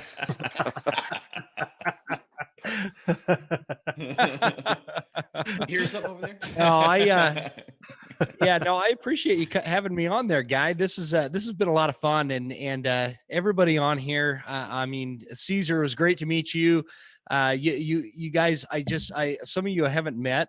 Garrett, I'd love to get you on my show to talk about the woodsmanship thing, because my podcast, the Western Huntsman podcast, is kind of focused on that aspect of it. Like we've talked a lot of gear and things along those lines that I'm not super technical about, but where my show focuses is on that kind of thing. The woodsmanship, how to read a mountain, how to get in front of a bull elk, and how to locate elk, and how to locate deer, and these things. We talk about everything from you know, mountain public land whitetails to how to rap Vanilla Ice songs. You know, we do a little bit of everything. So did you write a song for this? You didn't have, you don't have a song ready? I didn't. I wasn't sure how that would roll out, but I thought about making one, guy, just for you, and I didn't do it. I didn't do it this time. They are the most atrocious things I've ever heard in my life. But hot damn, if I gotta listen to them a couple times without laughing to hear everything he says. I could send you the raw cut version, buddy. Don't you worry. Don't worry about that. I heard When's that the CD voice. dropping? I like the hard limiter as it's coming through my speakers. So my rap debut, as far as Guy is concerned, it didn't go too well. I thought it was awesome, man. I was there. Hilarious. I was with you. We were. Now we do a lot of you know, we try to stick to the humorous side of things on my show, but you know, there's also a lot of serious stuff, but we don't get too serious, you know, and that's okay. So you can find us on Instagram at the Western Huntsman, and the Western Huntsman is not like my nickname. It's just it's a brand where we all, those of us that hunt the West, we can go and we can communicate and talk about things like conservation and wildlife management and things along those nature or along that line. I sure appreciate you having me on. And if you guys want to learn how to hunt elk, I learned to hunt elk through the Elk Bros and the Elk Calling Academy with these two guys on there. They may be old, but they know what they're talking about. And I appreciate it. Joe, I knew that. That's how I wrap it sooner or later about the age thing. Well, look, So, I'll always throw comes another up. plug out there. If you have not gone and listened on Western Contours to the Wapiti Wednesdays that Michael had done back there, you've missed out on a lot of incredible content too. So check those out. So, for gentlemen, there's a reason I asked all of you. I have an admiration and respect for how you guys present hunting, not just to our community, but to the world, right? And I absolutely appreciate each and every one of you and your platforms. Thank you for the time tonight. From the bottom of my heart, I really do appreciate it. Respect the hell out of all you gentlemen. I'll let you get back to your families. We're almost 3 hours deep. I can keep going, but thank you guys. It's been a good time. Thanks, guy. And I think the message you. came Thank through you. loud and clear. Thank you, guy. I appreciate All it. right, guy. boys. You guys have a great one. We'll see you. You too. Have a great evening, All right, everybody. guys. We'll see you guys.